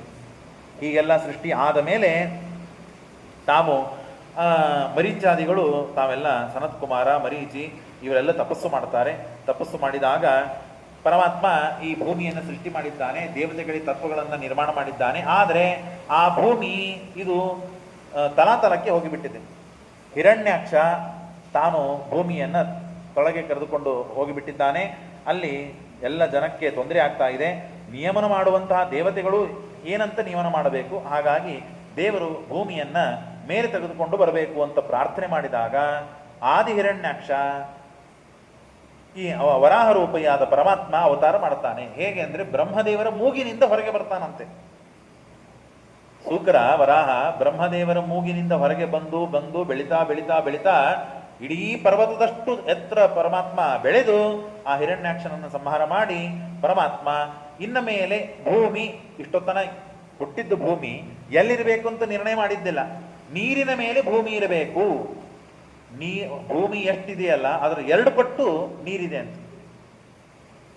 50 ಕೋಟಿ ವಿಸ್ತೀರ್ಣವಾದದ್ದು ಭೂಮಿ ಅಂತಂದ್ರೆ 100 ಕೋಟಿ ಯೋಜನ ವಿಸ್ತೀರ್ಣವಾದದ್ದು ಜಲತತ್ವ, ಕರ್ಪರ ಆದ ತರವಾಯ. ಹಾಗಾಗಿ ಪರಮಾತ್ಮ ವಾಮನ ರೂಪಿಯಾಗಿ ಆಮೇಲೆ ತ್ರಿವಿಕ್ರಮನಾದಾಗ ಬ್ರಹ್ಮಾಂಡದ ಕರಪರವನ್ನು ಒಡೆದು ಹೊರಗೆ ಹೋಗ್ತದೆ ಪಾದ.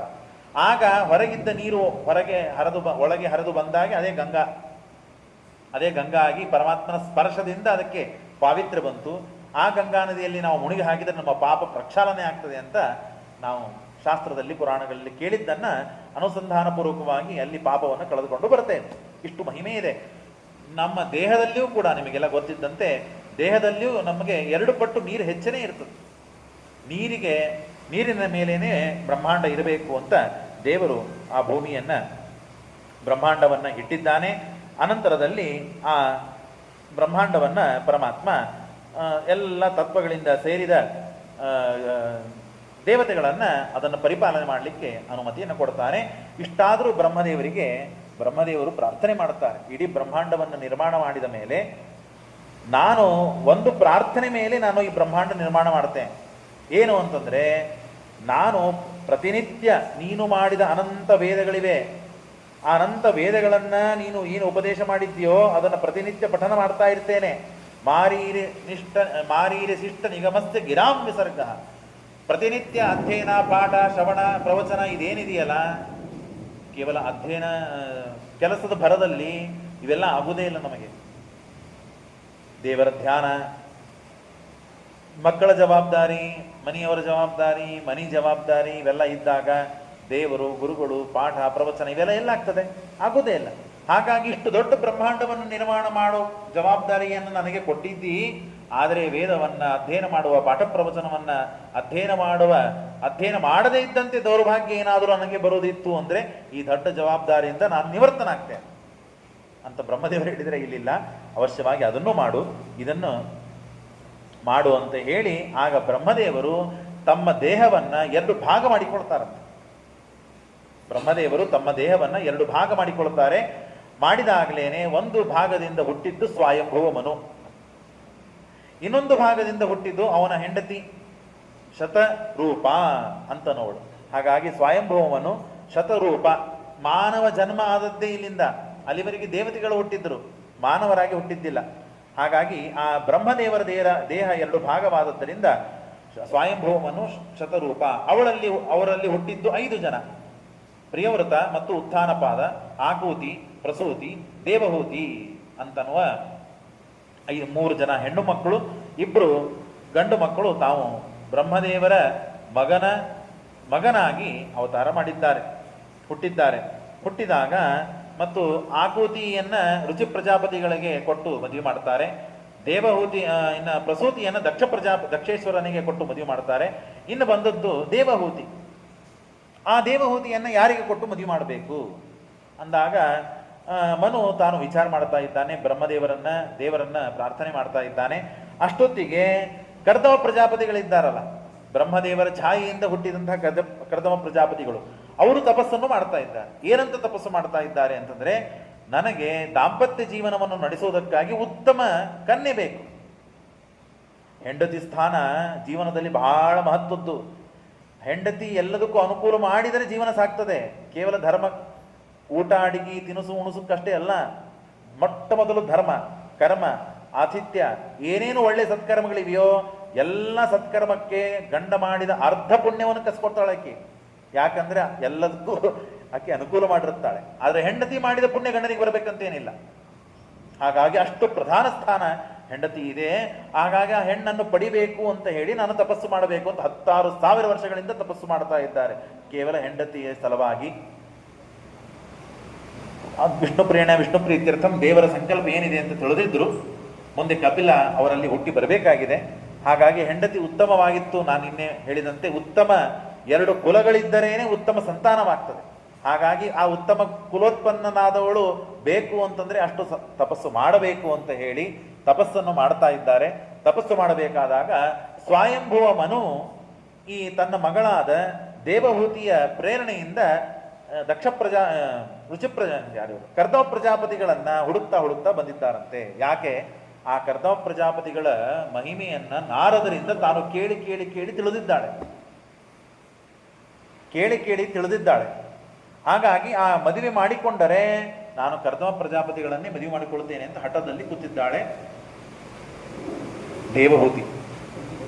ಅಷ್ಟೊತ್ತಿಗೆ ಪರಮಾತ್ಮನು ಕೂಡ ಪ್ರತ್ಯಕ್ಷನಾಗಿದ್ದಾನಂತೆ. ಏನು ಬೇಕು? ಏನಿಲ್ಲ, ಉತ್ತಮ ನಮಗೆ ಹೆಣ್ಣು ಬೇಕು. ಆ ಹೆಣ್ಣು ಮತ್ತು ನನ್ನಲ್ಲಿ ಮತ್ತು ನೀನು ಬಂದು ಅವತಾರ ಮಾಡಬೇಕು ಅಂತ ದೇವರೇ ಹೇಳ್ತಾನೆ. ನಾನೇ ಬಂದು ಖುದ್ದಾಗಿ ಅವತಾರ ಮಾಡ್ತೇನೆ. ನೀನು ತಪಸ್ಸು ಮಾಡಿದ್ದು ಇದು ವ್ಯರ್ಥವಾಗುವುದಿಲ್ಲ. ನವೈಜಾತು ಮೃಷೇವ ಸ್ಯಾತ್ ಪ್ರಜಾಧ್ಯಕ್ಷ ಮದರ್ಹಣ. ಇದರಿಂದ ನಾವು ಅರ್ಥ ಮಾಡಿಕೊಳ್ಬೇಕು, ಯಾವ ಸಾಧನೆ ಆಗಲಿ, ಯಾವ ತಪಸ್ಸು ಆಗಲಿ, ಯಾವ ಪೂಜಾ ಪುನಸ್ಕಾರಗಳಾಗಲಿ ನಾವು ಏನು ಭಕ್ತಿಯಿಂದ, ಶ್ರದ್ಧೆಯಿಂದ, ವಿಶ್ವಾಸದಿಂದ ಮಾಡಿರ್ತೇವೋ ಅದು ಎಂದೂ ವ್ಯರ್ಥವಾಗುವುದಿಲ್ಲ. ನಮಗೆ ಈಗ ಮಾಡಿದ ಕೂಡಲೇ ಫಲ ಕೊಡಬೇಕು, ಫಲ ಬೇಕು ಅಂತನೋದು ಅಪೇಕ್ಷಾ ಪಡೋದು ಮಾತ್ರಕ್ಕೆ ಫಲ ಬರಬೇಕು ಅಂತನೋದು ದೇವರು ಕೊಟ್ಟಾಗ ಬರ್ತದೆ ಹೊರತು ನಾವು ಅಪೇಕ್ಷಾ ಪಟ್ಟಾಗ ಬರುವುದಿಲ್ಲ ಎನ್ನುವುದು. ನದೇವ ತೋಷಣಂ ವೃಥ. ಮುಚುಕುಂದನ ಸಂದರ್ಭದಲ್ಲಿ ನಾವು ಕೇಳ್ತೇವಲ್ಲ, ಆ ದೇವತೆಗಳ ಕುರಿತು ತಪಸ್ಸು ಮಾಡಿ ಅಂದ್ರೆ ದೇವತೆಗಳನ್ನ ಗೆಲ್ಲಿಸಿ ಕೊಟ್ಟಂತಹ ಮಹಾನುಭಾವ ಮುಚುಕುಂದ, ಅವನು ನನಗೆ ನಿತ್ಯ ಬೇಕು ಅಂತ ವರ ಕೇಳಿಬಿಟ್ಟಿದ್ದಾನೆ. ಅದು ವರನ ಎಂದಾದರೂ? ಅದು ಶಾಪ. ಅದು ನಿತ್ಯ ಮಾಡಿದರೆ ಸಾಧನೆ ಆಗುವುದಿಲ್ಲ, ಹಾಳಾಗಿ ಹೋಗ್ತದೆ. ಆದರೆ ಅವನಿಗೆ ಆ ತಪಸ್ಸು ಅಂದ್ರೆ ಏನು ದೇವತೆಗಳನ್ನು ಸಂತೋಷಪಡಿಸಿದ್ನೋ ಆ ಸಂತೋಷ ಎಂದೂ ವ್ಯರ್ಥವಾಗುವುದಿಲ್ಲ ಅಂತ ಹೇಳಿ ಅಸುರ ಸಂಹಾರಕ್ಕೆ ಕಾರಣವಾಗುವಂತೆ ಕೃಷ್ಣ ಪರಮಾತ್ಮ ಅವನನ್ನು ಎಬ್ಬಿಸಿ ಸಾಧನೆಯನ್ನು ಮಾಡಿದ ಮತ್ತು ಸಂಹಾರವನ್ನು ಮಾಡಿಸಿದ ದುಷ್ಟನನ್ನ ಅಂತ ನಾವು ಕೇಳ್ತೇವಲ್ಲ. ಹಾಗೆ ಇಲ್ಲಿ ಇವರಿಷ್ಟು ವರ್ಷಗಳ ಕಾಲ ತಪಸ್ಸು ಮಾಡಿದರೆ ಅದೆಂದೂ ವ್ಯರ್ಥವಾಗುವುದಿಲ್ಲ. ಹಾಗಾಗಿ ನಾವು ಭಾಗವತ ಈ ಪುರಾಣದ ಕಥೆ ಮೂಲಕವಾಗಿ ತಿಳಿದುಕೊಳ್ಳಬೇಕಾದದ್ದು, ಸೇವೆ ಮಾಡ್ತೇವೆ, ಪ್ರದಕ್ಷಿಣೆ ಮಾಡ್ತೇವೆ, ಏನೋ ಇಷ್ಟಾರ್ಥಗಳು ಬೇಕು ಅಂತ ಅಪೇಕ್ಷೆ ಇರ್ತದೆ. ಆ ಇಷ್ಟಾರ್ಥಗಳು ಬೇಕು ಅನ್ನೋ ಸಲುವಾಗಿ ಬೇಕಾದೆಲ್ಲ ತಪಸ್ಸು ಮಾಡಿರ್ತೇವೆ, ಇಷ್ಟಾರ್ಥ ಸಿಕ್ಕಿರುವುದಿಲ್ಲ. ಹಾಗಾದ್ರೆ ನಾವು ತಪಸ್ಸು ಮಾಡಿದ ವ್ಯರ್ಥ. ತಪಸ್ಸನ್ನು ಹೇಳಿದ ಅನುಷ್ಠಾನವನ್ನು ಮಾಡುವಂತ ಹೇಳಿದ ಶಾಸ್ತ್ರ ವ್ಯರ್ಥ, ಹೇಳಿದ ಗುರುಗಳು ಅಬದ್ಧ, ದೇವರು ಇಲ್ಲ ಅಂತ ನಮ್ಮ ತಲೆಗೆ ಮನುಷ್ಯನಿಗೆ ಮಿತಿ ಮೀರಿ ಹೋಗ್ಬಿಡ್ತದೆ. ಕೆಲವೊಮ್ಮೆ ನಾವು ಏನು ಮಾಡಿದ್ರು ನಮಗೆ ತಪಸ್ಸು ವರ ಸಿಗ್ತಾ ಇಲ್ಲ, ಫಲ ಸಿಗ್ತಾ ಇಲ್ಲ ಅಂತ. ಆದರೆ ಅದರ ಹಿನ್ನೆಲೆ ಎಷ್ಟು ಪಾಪ ಮಾಡಿದ್ದಾನೆ, ಎಷ್ಟು ಅಸತ್ಕರ್ಮಗಳನ್ನು ಮಾಡಿದ್ದಾನೆ, ಎಷ್ಟು ಭ್ರಷ್ಟ ಕೆಲಸಗಳನ್ನು ಮಾಡಿದ್ದಾನೆ. ಈ ಜನ್ಮದಲ್ಲಿ ನಾವು ಅಂಗಾರಕ್ಷಂತಿ ಗೋಪಿಚಂದನ ಏನೋ ನಾವು ಮಂತ್ರ ಜಪ, ಆ ಜಪ, ಈ ಜಪ ಮಾಡ್ತಾ ಇದ್ದೇವೆ ಒಂದು ಮಾತ್ರಕ್ಕೆ ಸಾತ್ವಿಕರು ಅಂತ ನಾವು ತಿಳ್ಕೊಂಡ್ಬಿಟ್ಟಿದ್ದೇವೆ. ಆದರೆ ಹಿಂದಿನ ಸಾತ್ವಿಕರು ನಿಜ, ಆದರೆ ಹಿಂದಿನ ಜನ್ಮದಲ್ಲಿ ಎಷ್ಟು ಪಾಪ, ಎಷ್ಟು ಅಸತ್ಕರ್ಮ, ಎಷ್ಟು ದೋಷಗಳನ್ನ, ಎಷ್ಟು ಪಾಪಗಳನ್ನ ಮಾಡಿದ್ದೇವೆ ಅಂತ ಲೆಕ್ಕನೇ ಇಲ್ಲ. ಅದು ಈ ಜನ್ಮದಲ್ಲಿ ನಾನು ಮೇಲಿಂದ ಮೇಲೆ ಹೇಳ್ತಿರ್ತೇನೆ. ದೇವರು ಇದೇ ಜನ್ಮದಲ್ಲಿ ಇಷ್ಟೆಲ್ಲ ಕಷ್ಟಗಳನ್ನ ಅನುಭವಿಸುವಂತೆ ಮಾಡಿದ್ದು ಯಾಕೆ ಅಂತಂದ್ರೆ, ದೇವರು ನಮಗೆ ಗೊತ್ತು, ಗುರುಗಳು ಗೊತ್ತು, ಪುಣ್ಯ ಪಾಪಗಳು ಗೊತ್ತು, ಇದರ ತಿಳುವಳಿಕೆ ನಮಗಿದೆ. ಇದೇ ಕಾಲಕ್ಕೆ ಆ ಹಿಂದೆ ಮಾಡಿದ ಪಾಪಗಳನ್ನ ನಮಗೆ ರೋಗ ರೂಪದಲ್ಲಿಯೋ ಅಥವಾ ಏನೋ ಯಾವುದೋ ಒಂದು ರೂಪದಲ್ಲಿ ನಮಗೆ ದೇವರು ಕೊಟ್ಟಾಗ, ಹಿಂದೆ ಮಾಡಿದ ಪಾಪವನ್ನು ದೇವರು ಅನುಭವಿಸುವಂತೆ ಕೊಟ್ಟಿದ್ದಾನೆ ಅಂತ ಜ್ಞಾನವನ್ನು ಕೊಟ್ಬಿಟ್ರೆ ಆ ಪಾಪ ನಶಿಸಿ ಹೋಗ್ಬಿಡುತ್ತದೆ.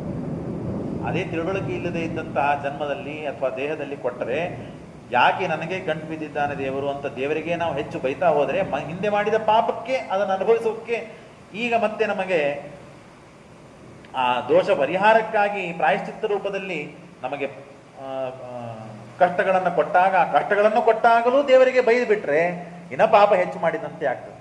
ಹಾಗಾಗಿ ಪಾಪ ಪ್ರಕ್ಷಾಳನಕ್ಕೆ ಒಳ್ಳೆ ಜನ್ಮ, ಒಳ್ಳೆ ಗತಿ ಇದ್ದಾಗಲೇನೆ ದೇವರು ನಮಗೆ ಕಷ್ಟ ಕೊಡುವುದು. ಅದರಲ್ಲಿಯೂ ದೇವರು ನಮಗೆ ಸಾತಾಗಿ ನಾವು ಅಲ್ಲಿ ಪ್ರಾಯಶ್ಚಿತ್ತ ರೂಪವಾಗಿ ಭಗವಂತನನ್ನ ನೆನೆಸಿದ್ವಿ ಅಂತ ಆದರೆ, ರೋಗಾಣುಗಳು ಉಗ್ರ ತಪವು ಅಂತ ಹೇಳ್ತಾರೆ ಶಾಸ್ತ್ರದಲ್ಲಿ ದಾಸರು. ಜ್ವರ ಬಂದಿದೆ, ಯಾವುದೋ ರೋಗ ಬಂದಿದೆ ಅಂತಂದ್ರೆ ಉಗ್ರ ತಪಸ್ಸು ಅಂತ ಭಾವಿಸಬೇಕು ಅಂತೆ. ಆವಾಗ ಪಥ್ಯ ಮಾಡುವ ಪ್ರಸಂಗ ಬರ್ತದೆ. ಕಟ್ಟು ಅನ್ನ ಅಷ್ಟೇ ತಿನ್ಬೇಕು, ಕರೆದಿದ್ದು ತಿನ್ನಬಾರದು, ಹುರಿದದ್ದು ತಿನ್ನಬಾರದು, ಅದು ಇದನ್ನು ಮಾಡಿಸ್ಕೊಂಡು ತಿನ್ನಬಾರದು. ನಾವು ಆವಾಗ ಬೈಕೋತೇವೆ, ಏನಿಲ್ಲ ನೋಡ್ರಿ, 1 ವಾರ ಆಯ್ತು, 10 ದಿವಸ ಆಯ್ತು, ಏನೂ ತಿಂದೇ ಇಲ್ಲ, ಎಂತ ಹಣೆಬಾರ ಬಂದಿದೆ ಅಂತ ಬೈಕೊಳ್ತೇವೆ. ಚಲೋ ಪ್ರಾರಬ್ಧ ಇದೆ ಅಂತ ನಮ್ಮನ್ನ ನಾವು ಹೊಗಳ್ಕೋಬೇಕಂತೆ. ನಾವಂತೂ ತಪಸ್ಸಿಗೆ ಕೂಡಿಸಿದ್ರೆ ಆ ವ್ರತ, ಈ ವ್ರತ, ಉಪವಾಸ, ನಿಮಗಲ್ಲ, ಕೆಲವರಿಗಲ್ಲ, ವ್ರತ ಉಪವಾಸಗಳನ್ನ ಮಾಡಬೇಕು ಅಂತ ಶಾಸ್ತ್ರದಲ್ಲಿ ವಿಧಾನ ಮಾಡಿದಾಗ ನಾವು ಮಾಡ್ಲಿಕ್ಕೆ ಆಗೋದಿಲ್ಲ. ಇಂಥ ಡಾಕ್ಟರ್ಗಳು ಪಥ್ಯಗಳನ್ನ ಹೇಳಿದಾಗಾದ್ರೂ ದೇವರ ಉಪಾಸನೆ, ಇದು ದೇವರ ವ್ರತ ಅಂತ ಅನುಷ್ಠಾನ ಮಾಡಿಬಿಟ್ರೆ ಅದೊಂದು ಉಪಾಸನೆ ಅಂತ ಆಗ್ತದೆ, ಭಕ್ತಿ ಬರ್ತದೆ, ಅದರಿಂದ ದೇವರು ಒಳ್ಳೇದನ್ನು ಮಾಡ್ತಾನೆ ಅಂತ ತಿಳ್ಕೊಳ್ಬೇಕು ಅಂತೆ. ಹಾಗಾಗಿ ಈ ಕರ್ದಮ ಪ್ರಜಾಪತಿಗಳು ಇಷ್ಟು ಅದ್ಭುತವಾಗಿ ದೇವರ ಅನನ್ಯವಾಗಿ ತಪಸ್ಸು ಮಾಡಿದ್ದಾರೆ ಅಂದ ಮೇಲೆ ಅವಶ್ಯವಾಗಿ ನಾನೇ ಬಂದು ನಿನ್ನಲ್ಲಿ ಹುಟ್ಟಿ ನಿನ್ನನ್ನು ಉದ್ಧಾರ ಮಾಡ್ತೇನೆ ಅಂತ ಪರಮಾತ್ಮ ತಾನು ವರ ಕೊಟ್ಟು ಹೋಗಿದ್ದಾನೆ. ಆಚೆಯಿಂದ ಸ್ವಯಂಭುವ ಮನು ಮತ್ತು ಈ ದೇವಹೂತಿ ಇಬ್ಬರು ಮತ್ತು ಹೆಂಡತಿ ದಂಪತಿ ಸಮೇತರಾಗಿ ಈ ಮಗಳನ್ನು ಕರೆದು ರಥದಲ್ಲಿ ಬಂದಿದ್ದಾರೆ. ರಥ ದೂರದಲ್ಲಿ ಇಟ್ಟು ನಡಿತಾ ಬಂದು ಸಾಷ್ಟಾಂಗ ನಮಸ್ಕಾರ ಹಾಕಿ, ಇನ್ನ ಹಳೆಯಂದರಾಗಿಲ್ಲ, ಇನ್ನ ಮಾವಂದಿರುವರಾಗಿಲ್ಲ, ಅಲ್ಲಿವರೆಗೆ ಮತ್ತೆ ಇವರು ಋಷಿಗಳೇ, ತಪಸ್ಸಿಗಳು, ಅವರು ರಾಜ. ಹಾಗಾಗಿ ನಮಸ್ಕಾರ ಮಾಡಿ ಹೇಳ್ತಾನೆ, ಏನಿಲ್ಲ, ಒಂದು ಅಪೇಕ್ಷೆ ಇದೆ, ನನ್ನ ಮಗಳು ನಿಮ್ಮನ್ನು ಅಪೇಕ್ಷೆ ಪಟ್ಟಿದ್ದಾಳೆ, ವಿವಾಹ ಮಾಡಿಕೊಳ್ಳಬೇಕು ಅಂತಂದಾಗ ಆಗಲಿ ಅಂತ ಹೇಳಿ ದೇವರು ಆಗಿನ ವರವನ್ನು ಕೊಟ್ಟು ಹೋಗಿದ್ದ, ದೇವರ ಸಂಕಲ್ಪ ಅಂತ ತಿಳಿದರು, ಮದುವೆ ಮಾಡಿ ಕೊಟ್ಟಿದ್ದಾರೆ. ಅಲ್ಲೇ ತಾವು ಸಂಸಾರವನ್ನು ಮಾಡ್ತಾ ಇದ್ದಾರೆ. ಆ ಕಡೆಗೆ ರಾಜ ಮದುವೆ ಮಾಡಿಕೊಟ್ಟ, ಒಳ್ಳೆ ರೀತಿಯಿಂದ ಮದುವೆ ಆಯಿತು, ಗಂಡ ಹೆಂಡತಿ ಆ ಕಡೆ ಹೋಗ್ಬಿಟ್ರು. ಈ ಕಡೆ ಇವರು ತಪಸ್ಸಿನ ಕಡೆ ಗಮನ, ಮತ್ತು ಸಾವಿರಾರು ವರ್ಷಗಳ ಕಾಲ ತಪಸ್ಸು ಮಾಡ್ತಾ ಇದ್ದಾರೆ. ಮುಂಜಾನೆ ಹೇಳ್ತಾರೆ, ಸ್ನಾನ ಮಾಡ್ತಾರೆ, ತಾವು ಏನು ಅನ್ನಿಕ್ ಮಾಡ್ಕೊಳ್ಳೋಕೆ ಮಾಡ್ತಾರೆ, ಮಧ್ಯಾಹ್ನ ಮತ್ತೆ ಅನ್ನಿಕ ಸಂಧ್ಯಾವಂದನ ತಮ್ದು ಏನು ಮಾಡಬೇಕು ತಪಸ್ಸು ಮಾಡ್ತಾರೆ. ಕೆಲವೊಮ್ಮೆ ಎಚ್ಚರೇ ಆಗೋದಿಲ್ಲ, ಎಚ್ಚರ 40 ದಿವಸ, ಕೆಲವೊಮ್ಮೆ 50 ದಿವಸ. ನಾನು ನಿನ್ನೆ ಹೇಳಿದ್ನಲ್ಲ, ಅಸಂಪ್ರಜ್ಞಾತ ಸಮಾಧಿ ಅದು. ಆ ಸಮಾಧಿಗೆ ಹೋದಾಗ 1 ತಿಂಗಳುಗಟ್ಟಲೆ ಹಾಗೆಯೇ ಕಲ್ಲಿನಂತೆ ಕೂತು ಬಿಟ್ಟಿರ್ತಾರೆ.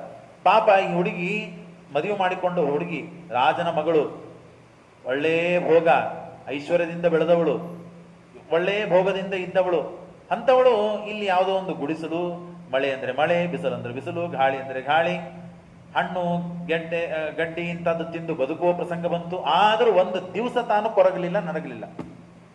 ನಿಷ್ಠೆಯಿಂದ ತಾನು ಸೇವೆ ಮಾಡ್ತಾ ಇದ್ದು. ಇವರಿಗೆ ಯಾವಾಗೋ ಬೇಸರಾಯ್ತು, ಯಾರಮ್ಮ ನಾನು ಸುತ್ತಮುತ್ತಲು ಓಡಾಡ್ತಾ ಇದ್ದೀನಿ, ನೀನು ಯಾರು ಅಂದಾಗ ತಲೆ ಹಿಡ್ಕೊಂಡು, ಸ್ವಾಮಿ ನಾನು ನಿಮ್ಮ ಧರ್ಮಪತ್ನಿ, ನಿಮ್ಮನ್ನ ಮದುವೆ ಮಾಡಿಕೊಂಡಿದ್ದೇನೆ. ಅವರು ಪರೀಕ್ಷೆ ಮಾಡಲಿಕ್ಕೆ ಹಾಗೆ ಕೇಳಿದರು. ಸರ್ವಜ್ಞರು, ಅವರ ಯೋಗ್ಯತಾನುಸಾರವಾಗಿ ಅವರು ಸರ್ವಜ್ಞರು, ಎಲ್ಲವನ್ನು ತಿಳಿದವರು, ಅಪರೋಕ್ಷ ಜ್ಞಾನಿಗಳು, ದೇವರನ್ನು ಸಾಕ್ಷಾತ್ಕಾರ ಮಾಡಿಕೊಂಡು ದೇವರನ್ನು ಒಲಿಸಿದ ಮಹಾನುಭಾವರು.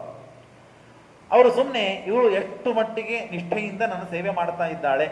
ಯಾಕೆಂದ್ರೆ ಪತಿ ಸೇವಾ ಅಂತಂದ್ರೆ ಪತ್ನಿಗೆ ದೇವರ ಪೂಜೆಕ್ಕಿಂತಲೂ ದೊಡ್ಡದು. ದೇವರು ಮುಂದೆ ನಿನ್ನಲ್ಲಿ ಹುಟ್ಟಿ ಬರಬೇಕಾದ್ರೆ ನೀನು ಸಾಮಾನ್ಯ ಹೆಣ್ಣಂತೆ ಮತ್ತೆ ಇದ್ದು ಭೋಗ ಮಾಡಿದರೆ ಉಪಯೋಗವಿಲ್ಲ. ದೇವರು ಹುಟ್ಟುವುದಕ್ಕಿಂತ ಮುಂಚೆ ಭೋಗ ಆಗಬಾರದು, ಅದಕ್ಕಾಗಿ ತಪಸ್ಸು ಆಗಬೇಕು ಅಂತ ಹೇಳಿ ಎಷ್ಟೋ ವರ್ಷಗಳ ಕಾಲ ತಾವು ತಪಸ್ಸು ಮಾಡಿಸಿದ್ದಾರೆ ಅವಳಿಂದ. ಕೊನೆಗೆ ಇಲ್ಲ ನಿಮ್ಮ ಹೆಂಡತಿ ಅಂತ, ಹೌದಾ ಸರಿ ಅಂತ ಗೊತ್ತಾಯ್ತು, ಹಾಗಾದ್ರೆ ಬಾ ಅಂತ ಹೇಳಿ ನಿನಗೆ ದಾಂಪತ್ಯ ಜೀವನದ ಭೋಗವನ್ನು ಕೊಡ್ತೇನೆ ಅಂತ ಹೇಳಿ ಆಗಿಂದಾಗ ತಮ್ಮ ತಪಸ್ಸು, ಅಪರೋಕ್ಷ ಜ್ಞಾನದ ತದಗಮ ಉತ್ತರ ಪೂರ್ವ ಅಶ್ಲೇಷ ವಿನಾಶೋ ತದ್ವ್ಯಪದೇಶಾತ್ ಇತ್ಯಾದಿಗಳು ಸೂತ್ರಗಳಿಂದ ನಿಶ್ಚಿತವಾದದ್ದು, ನಿರ್ಣಯಿತವಾದದ್ದು. ಪ್ರಾರಬ್ಧ ಅಷ್ಟೇ ಉಳಿದಿರ್ತದೆ, ಆ ಪ್ರಾರಬ್ಧ ಭೋಗಿಸುವ ಇವರು ಪ್ರಾರಬ್ಧ ಇರ್ತದೆ. ಹಾಗಾಗಿ ಆಗಿಂದಾಗ ಒಂದು ಕಾಮಗಾಮಿಯಾದ ವಿಮಾನವನ್ನು ನಿರ್ಮಾಣ ಮಾಡ್ತಾರೆ. ದೊಡ್ಡದಾದ ಮನೆ ಅಂತಂದ್ರೆ ಅದು ಭಾರಿ ಮನೆ, ಎಲ್ಲ ವೈಭವ ಇರ್ತದೆ. ಹೊರಗೆ ಆ ಮನೆಯಿಂದ ಹೊರಗೆ ಹೋಗುವ ಅವಶ್ಯಕತೆನೇ ಇಲ್ಲ. ಈ ಪದಾರ್ಥವನ್ನು ನೋಡಬೇಕು, ಈ ಪದಾರ್ಥ ತರಬೇಕು ಅಥವಾ ಏನು ಅಂತ ಹೇಳಲಿಕ್ಕೆ ಸಾಧ್ಯ ಇಲ್ಲ. ಅಷ್ಟು ಅದ್ಭುತವಾದಂತಹ ಒಂದು ವಿಮಾನ, ಅದು ಕಾಮಗಾಮಿಯಾದ ವಿಮಾನ, ಹಾರುವ ವಿಮಾನ, ಮನೆ ಸಮೇತವಾಗಿ ಹಾರಿ ಹೋಗ್ತದೆ. ಅಂತ ಅದ್ಭುತವಾದದ್ದು. ಇದರಲ್ಲಿ ಬಾ, ನಾವಿಬ್ರು ಕೂಡ ಹನಿಮೂನ್ ಮಾಡ್ಕೊಂಡು ಬರೋಣ, ಮದುವೆಯಾಗಿ 16,000 ವರ್ಷ ಆಯ್ತಲ್ಲ, ಹನಿಮೂನಿಗೆ ಹೋಗಿ ಬರೋಣ ಬಾ ಅಂತಂದಾಗ ಸರಿ ಆಗ್ಲಿ. ಅವಳು ನೋಡ್ತಾಳೆ, ತನ್ನ ದೇಹವನ್ನು ನೋಡಿದರೆ ಕೂದಲುಗಳೆಲ್ಲ ಜಡೆಗಟ್ಟು ಹೋಗ್ಬಿಟ್ಟಿದೆ. ದಿವಸಕ್ಕೆ 4-4-5 ಸಲ 3-3 ಸಲ ಸ್ನಾನ ಅಂದ್ರೆ ಏನಾಗ್ಬೇಕು? ಎಣ್ಣೆ ಇಲ್ಲ, ಬರೀ ಸ್ನಾನ. ತಪಸ್ಸಿನಿಂದ ದೇಹ ತೇರಸ್ಸು, ಪ್ರಕಾಶ ಬಹಳ ಇದೆ ದೇಹದಲ್ಲಿ. ಆದರೆ ನಮ್ಮ ಕಣ್ಣಿಗೆ ಕಾಣುವಂತಹ ಲೌಕಿಕವಾದ ಸೌಂದರ್ಯ ಇಲ್ಲ. ಆಧ್ಯಾತ್ಮಿಕವಾದ ಸೌಂದರ್ಯ ತಪಸ್ಸು ತುಳುಕ್ತಾ ಇದೆ. ಆಗ ಅಲ್ಲೇ ಒಂದು ಬಿಂದು ಸರೋವರ, ಅಲ್ಲಿ ಆಗಿಂದಾಗ ಅವರ ತಪಸ್ಸಿನಿಂದ ವಿದ್ಯಾಧರ ಅಪ್ಸರಾಸ್ತ್ರೀಯರೆಲ್ಲ ಬಂದಿದ್ದಾರಂತೆ.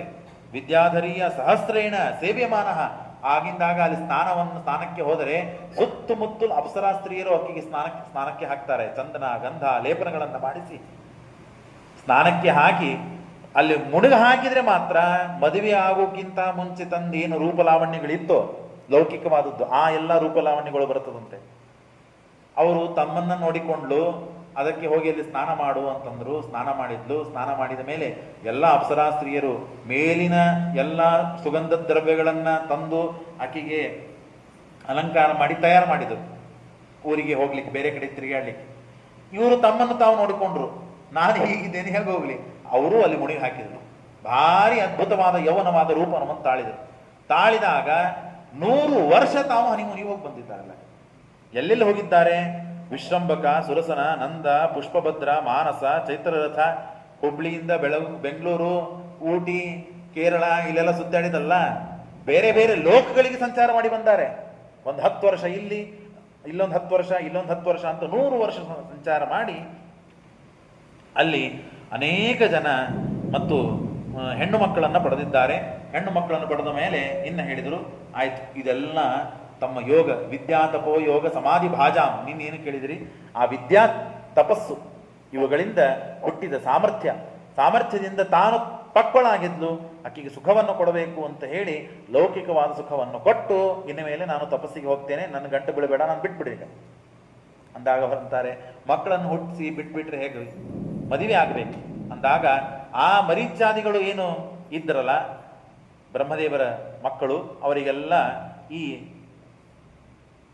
ಹೆಣ್ಣು ಮಕ್ಕಳನ್ನು ಕೊಟ್ಟು ಮದುವೆ ಮಾಡ್ತಾರೆ. ಆಯ್ತು, ಮದುವೆ ಜವಾಬ್ದಾರಿನೂ ಮುಗೀತು, ನಾನು ಹೋಗಿ ಬರ್ತೇನೆ. ತಪಸ್ಸಿನ ಕಡೆ ಗಮನ ಅವ್ರಿಗೆ. ಹೆಂಡತಿ ಮಕ್ಕಳು ಮದುವೆ ಇದೆಲ್ಲ ಇಚ್ಛೆ ಇಲ್ಲೇ ಇಲ್ಲ. ಸುಮ್ಮನೆ ಲೋಕದಲ್ಲಿ ಮತ್ತೆ ಪ್ರಾರಬ್ಧ ಇತ್ತು, ಅದನ್ನು ಮುಗಿಸ್ಬೇಕು ಅಂತ ಮುಗಿಸಿದ್ರು. ಇಲ್ಲ, ಕುಲೋದ್ಧಾರಕವಾದ ಒಬ್ಬ ಸಂತಾನ ಬೇಕು ನಮಗೆ ಅಂದಾಗ ಆಯ್ತು ಅಂತ ಹೇಳಿ, ಆಗ ಸಂತಾನವನ್ನ ಪಡೆದವರೇ ಕಪಿಲ.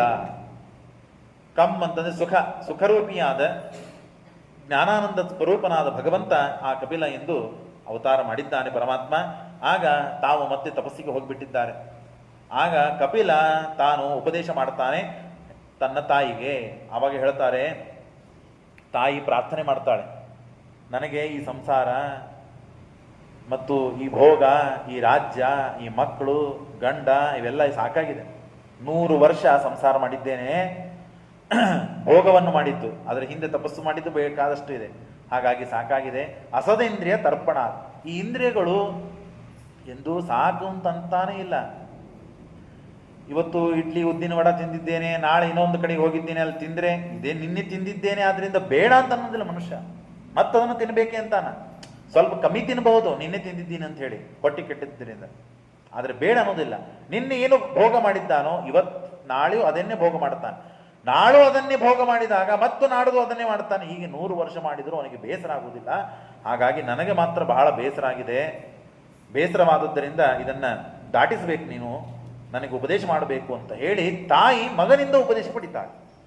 ಆ ಮಗ ಸಾಮಾನ್ಯ ಮಗನಲ್ಲಿವನು, ಹಾಗಾಗಿ ಅವನು ಉಪದೇಶ ಮಾಡ್ತಾನೆ. ಅದ್ಭುತವಾದ ಉಪದೇಶ, ಕಪಿಲನ ಉಪದೇಶ.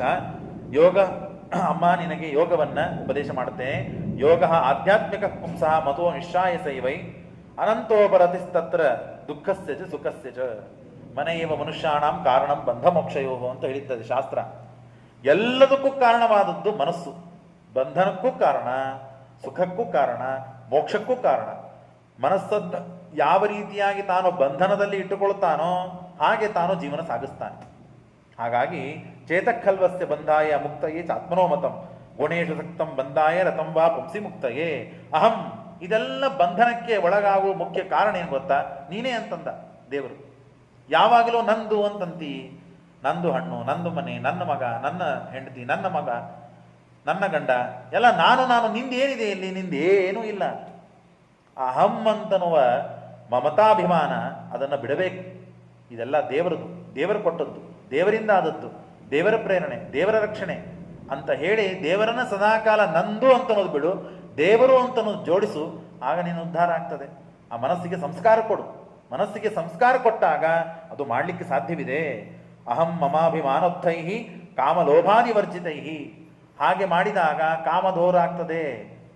ಏನಾದರೂ ಸಾಧಿಸ್ಕೋಬಹುದು ಮನುಷ್ಯ, ಕಾಮವನ್ನು ಬಿಡ್ಲಿಕ್ಕಾಗುವುದಿಲ್ಲ, ಲೋಭವನ್ನು ಬಿಡ್ಲಿಕ್ಕಾಗುವುದಿಲ್ಲ, ಸಿಟ್ಟು ಬಿಡ್ಲಿಕ್ಕಾಗುವುದಿಲ್ಲ. ಎಷ್ಟೇ ತಪಸ್ಸುಗಳಿರ್ತಾರೆ, ಶಾಪ ಕೊಡ್ತಾರೆ, ತಪಸ್ಸು ಹಾಳು ಮಾಡ್ಕೋತಾರೆ, ಸಿಟ್ಟು ಬಿಡ್ಲಿಕ್ಕೆ ತಯಾರಾಗುವುದಿಲ್ಲ. ಹಾಗಾಗಿ ಕಾಮಕ್ರೋಧ ಲೋಭ ಮದ ಅರಿಷಡ್ ವರ್ಗಗಳು ಏನಿವೆಯಲ್ಲ ಅದನ್ನ ಮನುಷ್ಯ ಗೆಲ್ಲಬೇಕು. ಅದನ್ನ ಗೆಲ್ಲಬೇಕು ಅಂದ್ರೆ ಮೊಟ್ಟ ಮೊದಲನೇ ಹೆಜ್ಜೆ ಏನು ಅಂತಂದ್ರೆ ನಾನು ಅಂತನ್ನೋದನ್ನು ಬಿಡಬೇಕು. ಎಷ್ಟು ಮನುಷ್ಯ ತನ್ನ ಮೇಲೆ ತಾನು ಅಭಿಮಾನ ದೂರ ಮಾಡ್ಕೊಳ್ತಾನಲ್ಲ, ಆಗ ತನಗೆ ದುಃಖ ಕಮ್ಮಿ ಆಗ್ತದೆ. ಪಕ್ಕದಲ್ಲಿ ಯಾರೋ ಒಬ್ರು ಏನೋ ಸಮಸ್ಯೆ ಆಯಿತು, ಬಹಳ ತನಗೇನು ಸಮಸ್ಯೆ ಆಗುವುದಿಲ್ಲ ಅವನಿಗೆ. ಪಕ್ಕದ ಮನೆ ಹುಡುಗ ಭಾರಿ ರ್ಯಾಂಕ್ ತಗೊಂಡ, ಹೌದಾ ಅಂತ ಇಷ್ಟೇ ಅಂತಾನೆ. ಪಕ್ಕದಲ್ಲಿ ಯಾರೋ ಒಬ್ರು ಸತ್ರ ಅಂತ ಇಷ್ಟೇ ಅಂತಾನೆ, ಪಾಪ ಅಷ್ಟೇ. ಅದೇ ತನ್ನ ಮನೆಯಲ್ಲಿ ಏನಾದರೂ ಸಮಸ್ಯೆ ಆಯಿತು ಅಂದ್ರೆ ಯಾಕೆ? ತನ್ನವರು, ತನ್ನ ಮನೆ, ತಾನು ತಾನು ತಾನು ಅಂತ ಅನ್ನೋದನ್ನ ಪೂರ್ಣವಾಗಿ ಹಚ್ಚಿಕೊಂಡು ಆವರಿಸಿಕೊಂಡು ಬಿಟ್ಟಿರ್ತಾನೆ. ಅಭಿಮಾನ, ಮಮತಾ ಅತಿಶಯ ಹೆಚ್ಚು ಇರ್ತದೆ ಮನುಷ್ಯನಿಗೆ. ಹಾಗಾಗಿ ದುಃಖವಾಗ್ತದೆ. ಇನ್ನೊಬ್ಬರ ಮೇಲೆ ಎಷ್ಟು ಅಭಿಮಾನ ಪ್ರೀತಿಗಳನ್ನು ಮಾಡಿದ್ದಿರಲ್ಲ, ಹಾಗೆ ನಿನ್ನನ್ನು ಮೊದಲು ಮಾಡಿಕೊಂಡು ನಿನ್ನವರಲ್ಲಿ ನೀನು ಹಾಗೆ ಮಾಡು. ಕರ್ತವ್ಯ ಕರ್ಮದಿಂದ ಚ್ಯುತನಾಗಬೇಡ. ತಾಯಿ ಹೇಳ್ತಾಳೆ, ತಾಯಿಯನ್ನು ಮುಂದೆ ಮಾಡಿಕೊಂಡು ಕಪಿಲರು ನಮಗೆಲ್ಲ ಮಾಡುವ ಉಪದೇಶ ಇದು. ಕರ್ತವ್ಯ ಕರ್ಮದಿಂದ ಚ್ಯುತನಾಗಬೇಡ. ಹೆಂಡತಿಗೆ ಏನು ಮಾಡಬೇಕಾದದ್ದು ಮಾಡು, ಮಕ್ಕಳಿಗೆ ಏನು ಮಾಡಬೇಕು ಮಾಡು, ಮನೆಗೆ ಏನು ಮಾಡಬೇಕು ಮಾಡು, ಅದನ್ನೇ ಇಟ್ಟುಕೊಂಡು ಅದನ್ನೇ ಮಾಡ್ತಾ ಕೊಡ್ಬೇಕು. ಮಾಡಿದೆ ಅಂತಂದ್ರೆ ನೀನು ಉದ್ಧಾರ ಯಾವಾಗ ಆಗ್ತದೆ? ಮುಂದಿನ ಜನ್ಮನು ಮತ್ತಿದೇ ಆಗ್ತದೆ. ಹಾಗಾಗಿ ಅದು ಆಗುವುದಿಲ್ಲಲ್ಲ, ನೀವು ಹೇಳ್ತೀನಿ ನಮ್ಮ ಕಡೆಯಿಂದ ಮಾಡ್ಲಿಕ್ಕೆ ಆಗುವುದಿಲ್ಲಲ್ಲ, ಏನು ಮಾಡಬೇಕು? ಜ್ಞಾನ ವೈರಾಗ್ಯ ಯುಕ್ತೇನ ಭಕ್ತಿ ಯೋಗೇನ ಚಾತ್ಮನ ಅಪಶದಾತ್ಮನ ಮುದಾಸೀನಂ ಪ್ರಕೃತಿಂ ಚಾತ್ಮಹೇತುಕಂ.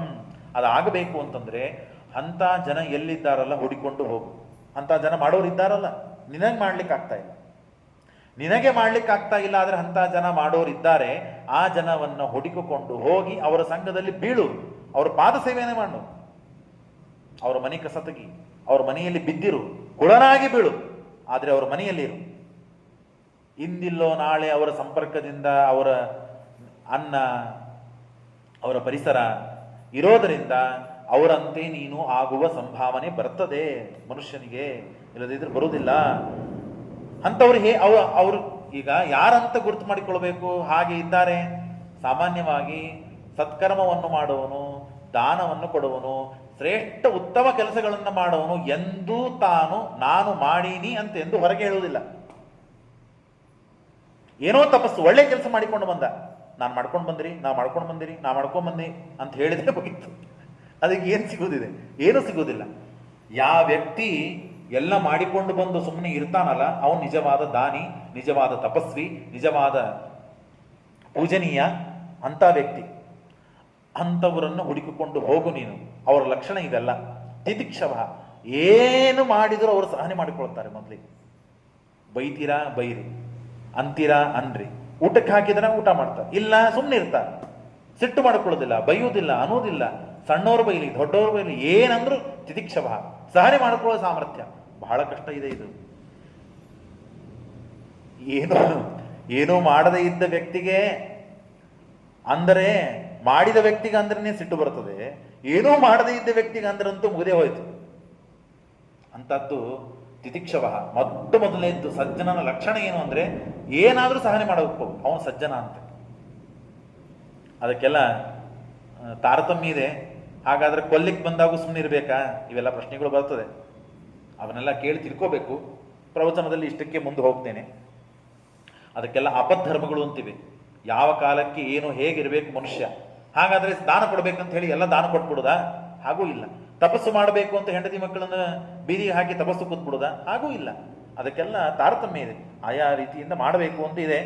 ಕಾರುಣಿಕ, ಎಲ್ಲರ ಮೇಲೆ ಪಾಪ ಹಾಗಾಗಬಾರ್ದಾಗಿತ್ತು. ನಿನ್ನವರು ಮಾತ್ರ ಪಾಪ, ಬೇರೆಯವರು ಮಾತ್ರ ಯಾರು ಪಾಪ ಅಲ್ವಾ? ಅವರೆಲ್ಲ ಪುಣ್ಯವಂತರ. ಅವ್ರಿಗೆ ಕಷ್ಟ ಆಗಿದೆ ಅಂತಂದ್ರೆ ಅವರನ್ನ ಕರುಣಾದಿಂದ ನೋಡಬೇಕು. ದೇವರು ಒಳ್ಳೇದು ಮಾಡಲಿ ಅಂತ ಭಾವಿಸ್ಬೇಕು. ನಮ್ಮವರಿಗೆ ಕಷ್ಟವಾಗಿದೆ ಅಂತಂದಾಗ ದೇವರನ್ನ ಗುರುಗಳನ್ನ ಪ್ರಾರ್ಥಿಸ್ತೀವಲ್ಲ, ಹಾಗೆ ಓಣಿಯಲ್ಲಿದ್ದ ಜನರು ಒಟ್ಟು ಎಲ್ಲ ಕಡೆಗೆ ಎಲ್ಲ ಯುದ್ಧ ನಡೀತಾ ಇದೆಯಲ್ಲ, ಸಜ್ಜನರಿದ್ದಾರೆ ಅನೇಕ ಜನ, ಯಾರಿಗೋ ಏನೋ ಉಪಕಾರ ಮಾಡೋರಿದ್ದಾರೆ. ಅಂಥವರಿಗೆ ದೇವರು ಒಳ್ಳೆ ರೀತಿಯಿಂದ ರಕ್ಷಣೆ ಮಾಡಲಿ ಅಂತ ನಾವು ಪ್ರಾರ್ಥಿಸ್ಬೇಕಂತ ಮಾಡಿದರೆ ಅದು ಕಾರುಣಿಕ, ಸಜ್ಜನರಾಗ್ತಾರೆ. ಸುಹೃದ ಸರ್ವದೇಹಿನ, ಎಲ್ಲರನ್ನ ಪ್ರೀತಿಯಿಂದ ನೋಡಿಕೊಳ್ಬೇಕು. ಇದು ಬಹಳ ಮಹತ್ವದ್ದು. ನಾವು ಬಾಯಿ ಮಾತಿಂದೋ ಮನಸ್ಸಿನಿಂದೋ ಹೇಳಬಹುದು, ಆದರೆ ಕ್ರಿಯಾಶೀಲರಾಗೋದು ಬಹಳ ಮಹತ್ವದ್ದಿದೆ. ಕ್ರಿಯಾಶೀಲರಾಗೋದು ಬಹಳ ಮಹತ್ವದಿದೆ. ಹಾಗಾಗಿ ಸುಹೃದ ಸರ್ವದೇಹಿನ ಅಜಾತ ಶತ್ರುವ, ಎಂದೂ ಯಾರಿಗೂ ತಾನು ಶತ್ರು ಆಗಬಾರದು. ಅವನಿಗೆ ಶತ್ರುಗಳು ಯಾರು ಇರಬಾರದು. ತಾನು ಇನ್ನೊಬ್ಬರಿಗೆ ಶತ್ರು ಆಗಬಾರದು. ಇದನ್ನು ಹೇಗಾದರೂ ಮಾಡ್ಕೊಳ್ಬೋದ್ರಿ. ನಾನು ಯಾರು ಏನೇ ಮಾಡಿದರೂ ನಾನು ಯಾರಿಗೂ ಏನೂ ಮಾಡೋದಿಲ್ಲ, ಇದನ್ನು ಕಂಟ್ರೋಲ್ ಮಾಡ್ಕೋಬೋದು. ಆದರೆ ಇವನಿಗೆ ಯಾರು ಮಾಡದೇ ಇದ್ದಂತೆ ಇವನು ಆಗಬೇಕಲ್ಲ.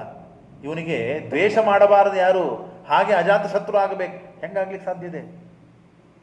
ಎಲ್ಲರಿಗೆ ಇವನು ಒಳ್ಳೆಯದಾಗ ಹೆಂಗೆ ಸಾಧ್ಯ ಇದೆ? ಎಂದು ಪ್ರವಚನಕಾರರಿಗೆ, ಹಾಡೋರಿಗೆ ಇದು ಸಮಸ್ಯೆ ಇರ್ತದೆ. ಎಲ್ಲರನ್ನು ಎಲ್ಲರಿಗೂ ಸಂತೋಷಪಡಿಸುವಂತೆ ಹಾಡಾಡ್ಲಿಕ್ಕೆ ಸಾಧ್ಯ ಆಗ್ತಿಲ್ಲ. ಕೆಲವರಿಗೆ ರಾಗ ಸೇರ್ತದೆ, ಕೆಲವರಿಗೆ ತಾಳ ಸೇರ್ತದೆ, ಕೆಲವರಿಗೆ ಭಜನೆ ಮಾಡುವಾಗ ಬಾರಿಸುವುದು ಏನೂ ಸೇರೋದಿಲ್ಲ, ಕೇವಲ ಶ್ರವಣ ಮಾಡೋದಷ್ಟೇ ಸೇರ್ತದೆ. ಪ್ರವಚನಕಾರರಿಗೂ ಹಾಗೆ ಇರ್ತದೆ. ಕೆಲವರಿಗೆ ಜೋಕ್ ಸೇರ್ತದೆ, ಹಾಡು ಸೇರ್ತದೆ, ಕೆಲವ್ರಿಗೆ ತತ್ವ ಸೇರ್ತದೆ, ಕೆಲವರಿಗೆ ಹರಟಿ ಸೇರ್ತದೆ. ಎಲ್ಲರಿಗೂ ಅಂತ ಜನ ಗೊತ್ತಾಗಿ ಯಾರಿಗೆ ಏನಂತ ಸಂತೋಷಪಡಿಸ್ಬೇಕು. ಹಾಗಾಯ್ತಲ್ಲ ಇದು ಪರಿಸ್ಥಿತಿ. ಹಾಗಾಚ ಶತ್ರು, ಇನ್ನೊಬ್ಬರು ಇವನನ್ನ ದ್ವೇಷ ಮಾಡಬಾರದು, ಹಾಗೆ ಇವನು ಇರಬೇಕು ಅಂದ್ರೆ ಹೇಗೆ ಸಾಧ್ಯ ಇದೆ? ಏನೇದಿದ್ದರೂ ಮನುಷ್ಯರು ಅಂತಾರಲ್ಲ, ಸಾಧವ ಸಾಧುಭೂಷಣ. ಹೀಗೆ ಮೈಯನ್ನೇನ ಭಾವೇನ. ಇಷ್ಟೆಲ್ಲ ಒಂದು ಕಡೆಗೆ ಯಾರು ನನ್ನನ್ನು ನಿರಂತರವಾಗಿ ಧ್ಯಾನ ಮಾಡೋರಿದ್ದಾರಲ್ಲ, ನೀನು ಅವರ ಸಂಘವನ್ನು ಮಾಡು. ನೀನು ನಿನಗೆ ಮತ್ಕೃತೆ ತ್ಯಕ್ತ ಕರ್ಮಾಣ, ನನ್ನ ಸಲುವಾಗಿ ಎಲ್ಲವನ್ನು ಬಿಟ್ಟವರಿದ್ದಾರಲ್ಲ, ಹೆಂಡತಿ ಮಕ್ಕಳು, ರಾಜ್ಯ, ಕೀರ್ತಿ, ಭೋಗ, ಐಶ್ವರ್ಯ ಎಲ್ಲವನ್ನು ನನ್ನ ಸಲುವಾಗಿ ಬಿಟ್ಟವರಿದ್ದಾರಲ್ಲ, ಅವರು ನನಗೆ ಅತ್ಯಂತ ಮೇ ಪ್ರಿಯ. ಮೇ ಅತೀವ ಮದ್ಭಕ್ತಾಸ್ತೆ ಅತೀವ ಮೇ ಪ್ರಿಯ. ಕೃಷ್ಣ ಪರಮಾತ್ಮ ಗೀತೆಯಲ್ಲಿ ಹೇಳ್ತಾನೆ. ಅಂಥವರು ನನಗೆ ಬಹಳ ಸೇರ್ತಾರೆ. ಯಾರಿಂದ ಇವನು ದೂರ ಆಗಿದ್ದಾನಲ್ಲ ನೋಡ್ರಿ, ನಾನು ಸಾಮಾನ್ಯವಾಗಿ ನಾವು ವಿಚಾರ ಮಾಡಿದರೆ, ಸ್ವಲ್ಪ ದೊಡ್ಡ ದೃಷ್ಟಿಯಿಂದ ದೊಡ್ಡ ಕಣ್ಣು ತೆಗೆದು ವಿಚಾರ ಮಾಡಿದರೆ, ರಾಯರು ಹೆಂಡತಿ ಮಕ್ಕಳು ಅಂತ ಕೂರ್ತಿದ್ದರೆ, ರಾಯರು ಹೆಂಡತಿ ಮಕ್ಕಳು ಅವರಿಗೆ ಅಡಿಗೆ ಊಟ ಅನ್ಕೋತ ಕೂತಿದ್ರೆ, ಇಷ್ಟು ಜನಕ್ಕೆ, ಇಷ್ಟು ಕೋಟಿ ಕೋಟಿ ಲಕ್ಷ ಲಕ್ಷ ಜನಕ್ಕೆ ಅನುಗ್ರಹ ಮಾಡುವ ಸಾಮರ್ಥ್ಯ ಬರ್ತಿತ್ತು ಅವರಿಗೆ? ಇಲ್ಲ. ಎಲ್ಲವನ್ನು ಬಿಟ್ಟು ತಪಸ್ಸು ಮಾಡಿದ್ದಕ್ಕಾಗೇನೆ ಅವರನ್ನ ಹತ್ತಿ ಬಂದ ಜನರಿಗೆ ಉದ್ಧಾರ ಮಾಡುವ, ಕೇಳಿದ ವರವನ್ನು ಕೊಡುವ ಸಾಮರ್ಥ್ಯವಂತ. ಟೀಕಾಕೃತ್ಪಾದರಿಗೆ, ವ್ಯಾಸರಾಯರಿಗೆ, ಶ್ರೀಪಾದರಾಜರಿಗೆ ಯಾರು ಮಹಾನುಭಾವರಂತಿದ್ದಾರೋ ಅವರೆಲ್ಲರೂ ಬಿಟ್ಟು ನಿಂತು ತಪಸ್ಸು ಮಾಡಿದ್ದಕ್ಕಾಗಿಯೇ ಈ ಶಕ್ತಿ ಸಾಮರ್ಥ್ಯಗಳು ಬಂತು. ಅವ್ರ ಯೋಗ್ಯತೆ ಅಂಥದ್ದು. ಅವರನ್ನು ನೆನೆಸಿಕೊಂಡು ಅವರ ನಾಮವಂತ ಜಪ ಮಾಡ್ತಾ ಮಾಡ್ತಾ ಭಗವದ್ಭಕ್ತರು ಅವರೆಲ್ಲ. ಹಾಗಾಗಿ ನಾಮವಂತ ಜಪ ಮಾಡ್ತಾ ಮಾಡ್ತಾ ದೇವರ ಹತ್ತಿರ ನಮ್ಮನ್ನು ಕರೆದುಕೊಂಡು ಹೋಗಿ ಅಂತ ಪ್ರಾರ್ಥನೆ ಮಾಡೋದು ಅಷ್ಟೇ ನಮ್ಮ ಕೆಲಸ.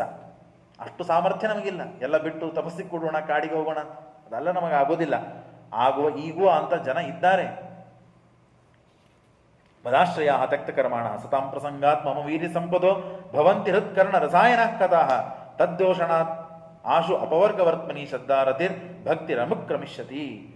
ಭಕ್ತರು ಎಂಥವರು? 3 ಥರ ಭಕ್ತರಿದ್ದಾರೆ. ಸಕಾಮ ಭಕ್ತರು, ನಿಷ್ಕಾಮ ಭಕ್ತರು ಮತ್ತು ಅತಿ ಪರಿಪಕ್ವ ಭಕ್ತರು ಅಂತಿದ್ದಾರೆ. ಪರಿಪಕ್ವ ಭಕ್ತಿ ಅಂತ ನಾವು ಕೇಳ್ತೀವಲ್ಲ, ಭಕ್ತಿ, ಅತಿ ಭಕ್ತಿ, ಅತಿ ಪರಿಪಕ್ವ ಭಕ್ತಿ. ಸಕಾಮ ಭಕ್ತರು ಇರ್ತಾರೆ. ಸಕಾಮ ಭಕ್ತರು ಅಂದ್ರೆ ಏನು?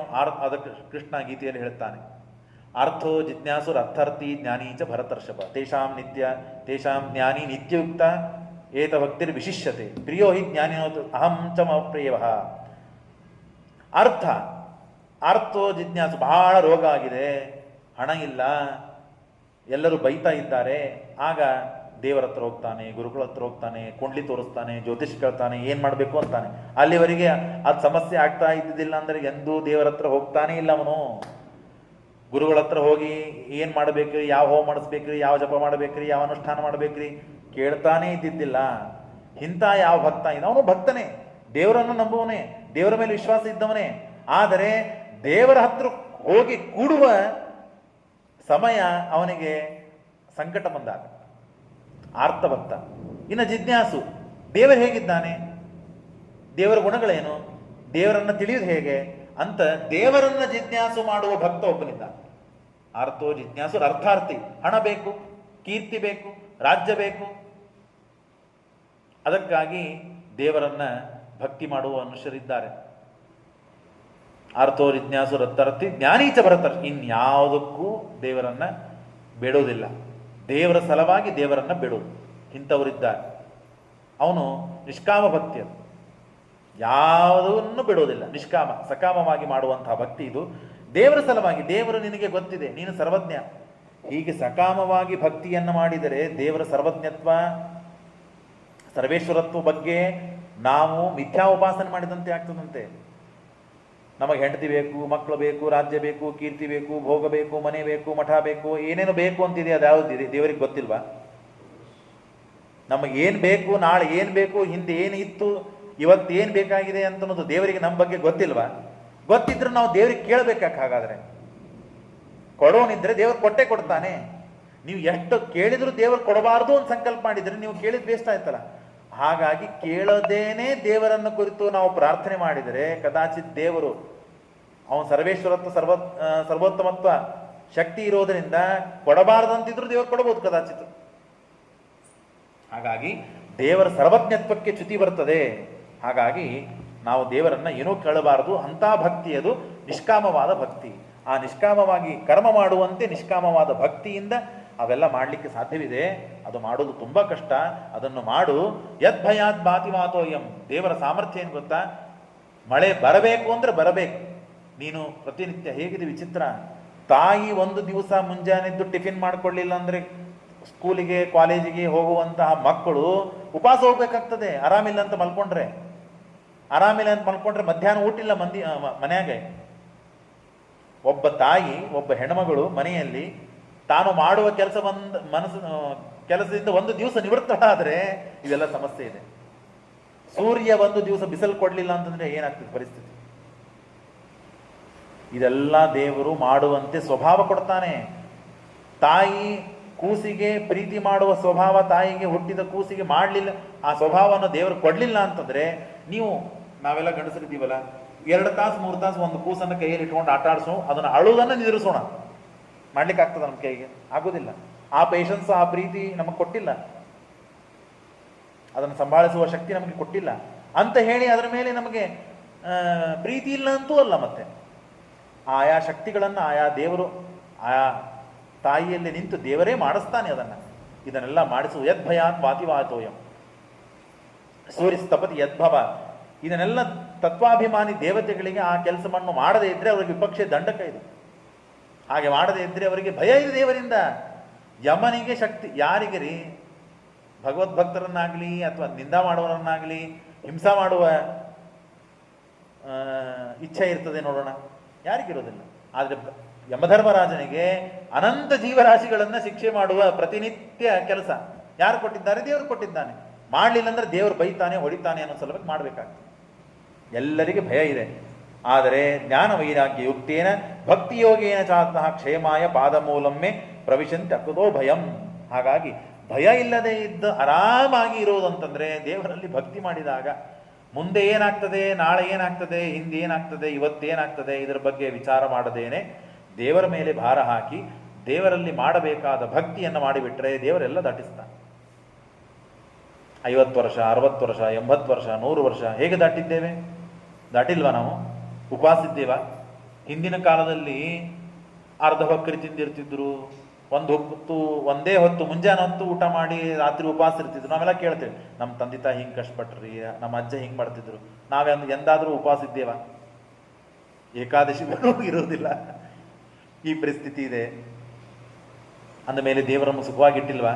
ಯಾಕೆ ಸುಖವಾಗಿಟ್ಟಾನೆ ಅಂದರೆ ಅವರು ಅಷ್ಟು ಶ್ರಮ ಪಟ್ಟಿದ್ದಾರೆ, ಅಷ್ಟು ತಪಸ್ಸು ಮಾಡಿದ್ದಾರೆ. ಹಾಗೆ ಮುಂದಿನ ನಮ್ಮ ಜನಾಂಗ, ಮುಂದಿನ ನಮ್ಮ ವಂಶದಲ್ಲಿ ಬರೋವರು ನಾವು ತಿನ್ನುವಂತೆ 2 ಹೊತ್ತು ಊಟ ಮಾಡಿ ದೇವರು, ಗುರುಗಳು, ನಾಮಸ್ಮರಣೆನೋ ಏನೋ ಜಪನೋ, ಆವಾಗ ಶ್ರವಣನೋ ಪ್ರವಚನನೋ ಪಾಠನೋ ಆಗಾಗ ಹೋಗುವಂತೆ ಆಗಬೇಕು ಅಂದರೆ ನಾವು ನಮ್ಮ ಪೂರ್ವಜರು ಮಾಡಿದಂತೆ ನಾವು ಈಗ ಮಾಡಬೇಕು. ಮಾಡಲಿಲ್ಲ ಅಂದರೆ ಸಾಧ್ಯ ಇಲ್ಲ, ಅನೇಕ ಸಮಸ್ಯೆಗಳು ಆಗ್ತವೆ. ಹಾಗಾಗಿ ಇದನ್ನು ನೀನು ಮಾಡಬೇಕು. ಭಕ್ತಿ ತೀವ್ರೇಣ ಭಕ್ತಿಯೋಗೇನ ಮನೋ ಅರ್ಪಿತಂ ಸ್ಥಿರಂ. ಹೀಗೆ ನನ್ನನ್ನು ನೀನು ಪೂರ್ಣವಾಗಿ ನನಗೆ ಸಮರ್ಪಣೆ ಮಾಡು. ಏನೇ ಇರಲಿ ನಾನು ನಿನ್ನನ್ನು ನೋಡ್ಕೊಳ್ತೇನೆ. ನಿನ್ನ ಜವಾಬ್ದಾರಿ ನೀನು ತಗೊಂಡ್ರೆ ನಾನು ಹಿಂಸರಿತೇನೆ. ನಿನ್ನ ಜವಾಬ್ದಾರಿ ನೀನು ತಗೊಂಡಿದ್ದೀಯಾ, ನಾನು ಹಿಂಸರಿತೇನೆ. ನಾನೇ ಕರಲಿ, ನಾಯ ಕೈ ಹಾಕಲಿ ಅದಕ್ಕೆ? ನೀನು ನನ್ನ ಪಾದಕ್ಕೆ ಬಿಡು, ನಾನು ನೋಡ್ಕೊಳ್ತೇನೆ ಅಂತ ದೇವರು ಹೇಳ್ತಾ ಇದ್ದಾನೆ ಅಂದರೆ ಅದ್ಭುತವಾದದ್ದು. ಹಾಗಾಗಿ ಸುಧರ್ಮಾಚರಣಂ ಶಕ್ತಿಯ ವಿಧರ್ಮಾಚ ನಿವರ್ತನ. ತನ್ನ ಧರ್ಮ ಏನಿದೆಯಲ್ಲ ಅದನ್ನು ಮಾಡಬೇಕು. ಇನ್ನೊಂದು ಕಡೆ ಕಾರ್ಬಾರ್ ಮಾಡಬಾರ್ದು. ಅವ್ರು ಏನು ಮಾಡ್ತಾರೆ, ನಾವೇನು ಮಾಡೋದಿದೆ. ಕೆಲವೊಮ್ಮೆ ಹೀಗೆ ಆಗ್ತದೆ, ಬಹಳ ವಿಚಿತ್ರ. ನಮ್ಮ ಆಚಾರ್ಯರು ಯಾವಾಗಲೂ ಹೇಳ್ತಿದ್ರು, ಗಾಯತ್ರಿ ಜಪವನ್ನು ಮಾಡುವ ವ್ಯಕ್ತಿ ಪ್ರವಚನದಲ್ಲಿ ಕೇಳಿದ, ಗಾಯತ್ರಿ ಜಪ ಮಾಡಿದ, ಸಂಧ್ಯಾವನ ಮಾಡಿದ, ದೇವ್ರ ಪೂಜಾ ಮಾಡಿದ, ಸ್ತೋತ್ರ ಮಂತ್ರ ಹಾಡು ಜಪ ತಪಸ್ಸು ಹೋಮ ಏನೇನೋ ಎಲ್ಲ ಸತ್ಕರ್ಮಗಳನ್ನು ಮಾಡ್ಲಿಕ್ಕೆ ಪ್ರಾರಂಭ ಮಾಡಿದ.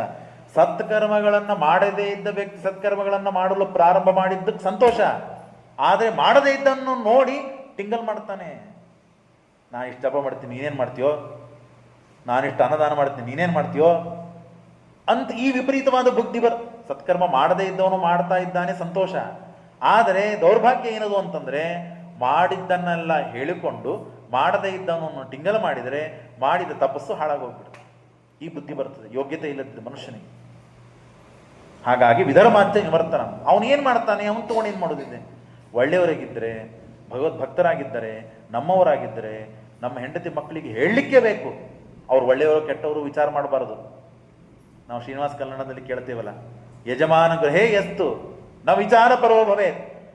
ನನ್ನ ಮಗಳು ಏನೋ ಮಾಡ್ಲಿಕ್ಕೆ ತಾಳೆ, ನನ್ನ ಮಗ ಏನೋ ಮಾಡ್ತಿದ್ದಾನೆ, ನನ್ನ ಹೆಂಡತಿ ಏನೋ ಮಾಡ್ತಾ ಇದ್ದಾನೆ, ಏನಾರೇ ಮಾಡ್ಲಿ ಬಿಡ್ರಿ, ನಮಗೇನಿದೆ, ಬೈತಾರೆ, ಹೇಳಿದರೆ ಬೈಸ್ಕೋರಿ, ಆದರೆ ಹೇಳೋದು ಬಿಡ್ಬೇಡ್ರಿ.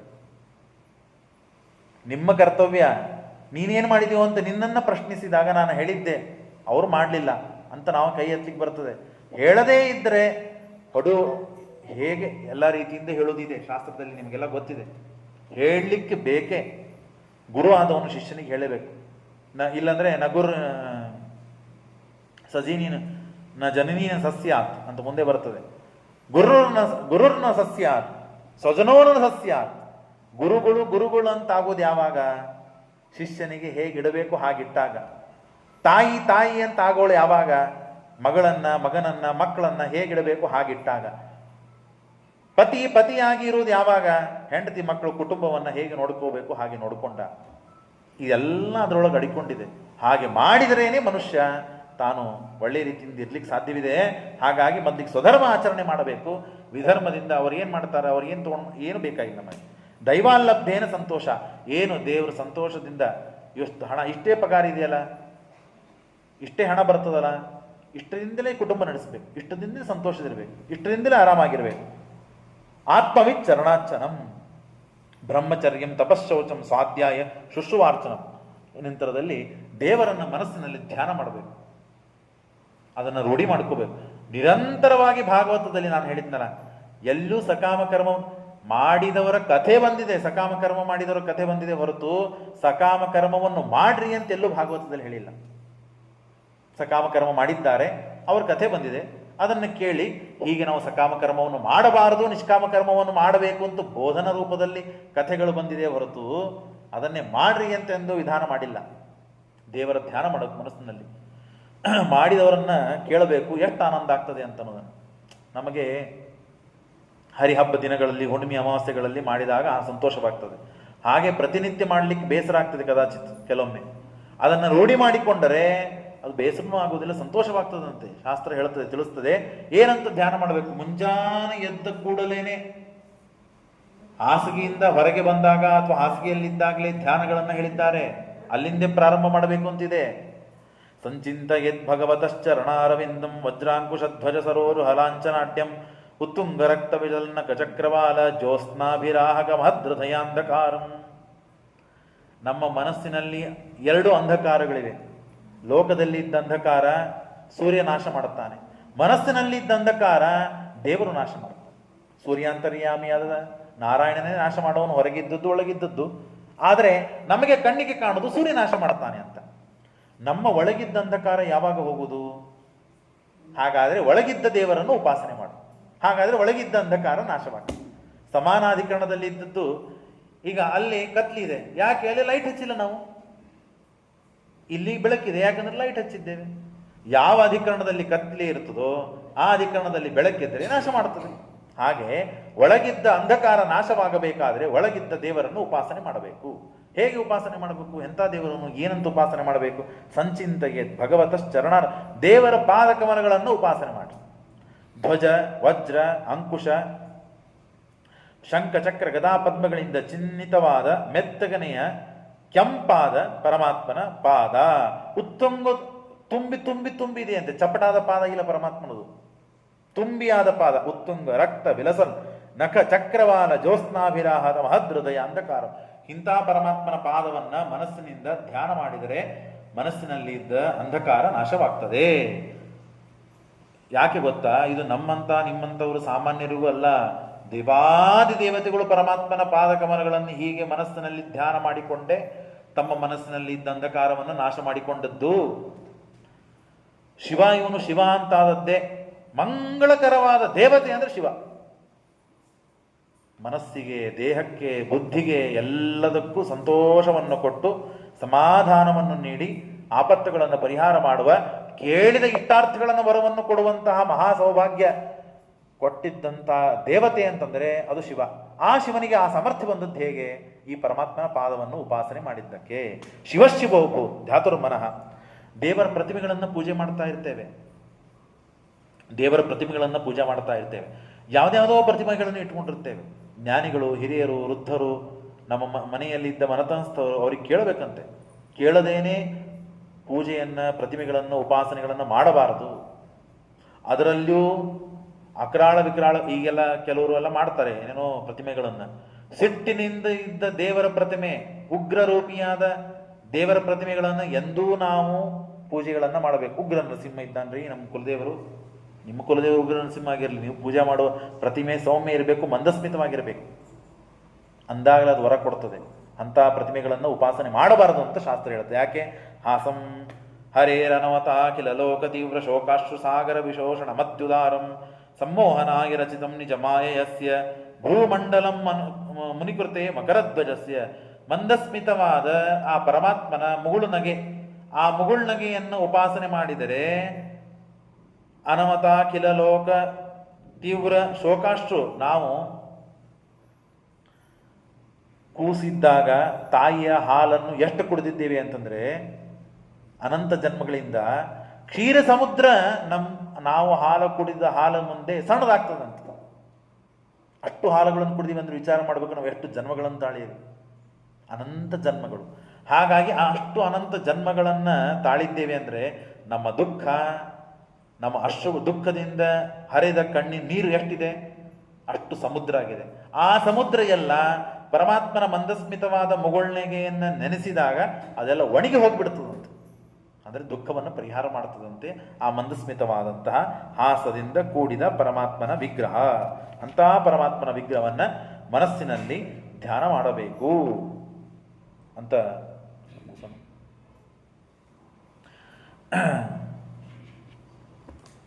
ಹೀಗೆ ಆ ಪರಮಾತ್ಮನನ್ನ ಮನಸ್ಸಿನಿಂದ ಧ್ಯಾನ ಮಾಡಬೇಕು ಅಂತ ಕಪಿಲ ಋಷಿಗಳು ಎಷ್ಟು ಪುಣ್ಯ ಮಾಡಿರ್ಬೇಕು ನೋಡ್ರಿ. ತಾಯಿ ಅಂತಂದ್ರೆ ಹೀಗಿರಬೇಕು, ಮಗ ಅಂದ್ರೆ ಹೀಗಿರಬೇಕು, ಅಪ್ಪ. ಅದಕ್ಕಾಗಿಯೇ ಕರ್ದಮ ಪ್ರಜಾಪತಿಗಳು ದೇವರು ಖುದ್ದಾಗಿ ನಿನ್ನ ಹೊಟ್ಟೆಯಿಂದ ಹುಟ್ಟಿ ಬಂದು ಪ್ರಾದುರ್ಭಾವ, ಪರಮಾತ್ಮ ಹುಟ್ಟಿದ್ದು ಕೇವಲ ನಿಮಿತ್ತ, ಆದರೂ ಕೂಡ ತಾಯಿ ಅಂತ ನಿಮಿತ್ತ ಮಾಡಿದ್ನಲ್ಲ. ಪಾರಿಭಾಷಿಕವಾದರೂ ವ್ಯವಹಾರಕ್ಕಾದರೂ ತಾಯಿ ಅಂತ ಕರೆಸಿಕೊಳ್ಳುವಂತೆ ದೇವರು ಮಾಡಿದ್ನಲ್ಲ. ಅಂಥ ತಾಯಿಯನ್ನ ಪರಮಾತ್ಮ ಖುದ್ದಾಗಿ ಕೂಡಿಸಿಕೊಂಡು ಉಪದೇಶ ಮಾಡುತ್ತಾನೆ, ಉಪದೇಶ ಕೇಳುತ್ತಾಳೆ ಅಂದರೆ ಇಷ್ಟು ಪುಣ್ಯ ನಿನಗೆ ಬೇಕು ಅಂತ ಹೇಳಿ ಕರ್ದಮ ಪ್ರಜಾಪತಿಗಳು ಅಷ್ಟು ಅವರ ಕಡೆಯಿಂದ ಸಾಧನೆ ಮಾಡಿದ್ರು. ಹಾಗಾಗಿ ಅಂಥ ಉಪದೇಶವನ್ನ ದೇವಹೂತಿಗೆ ಕಪಿಲ ನಾಮಕ ಪರಮಾತ್ಮ ಮಾಡ್ತಾ ಇದ್ದಾನೆ. ನಾಳು ಅದನ್ನು ಮತ್ತೆ ಯಥಾಶಕ್ತಿಯಾಗಿ ಹೇಳಲಿಕ್ಕೆ ಕೇಳಲಿಕ್ಕೆ ಪ್ರಯತ್ನ ಮಾಡೋಣ. ಶ್ರೀಕೃಷ್ಣ ಅರ್ಪಣ ಮಸ್ತು. ನಾಹಂ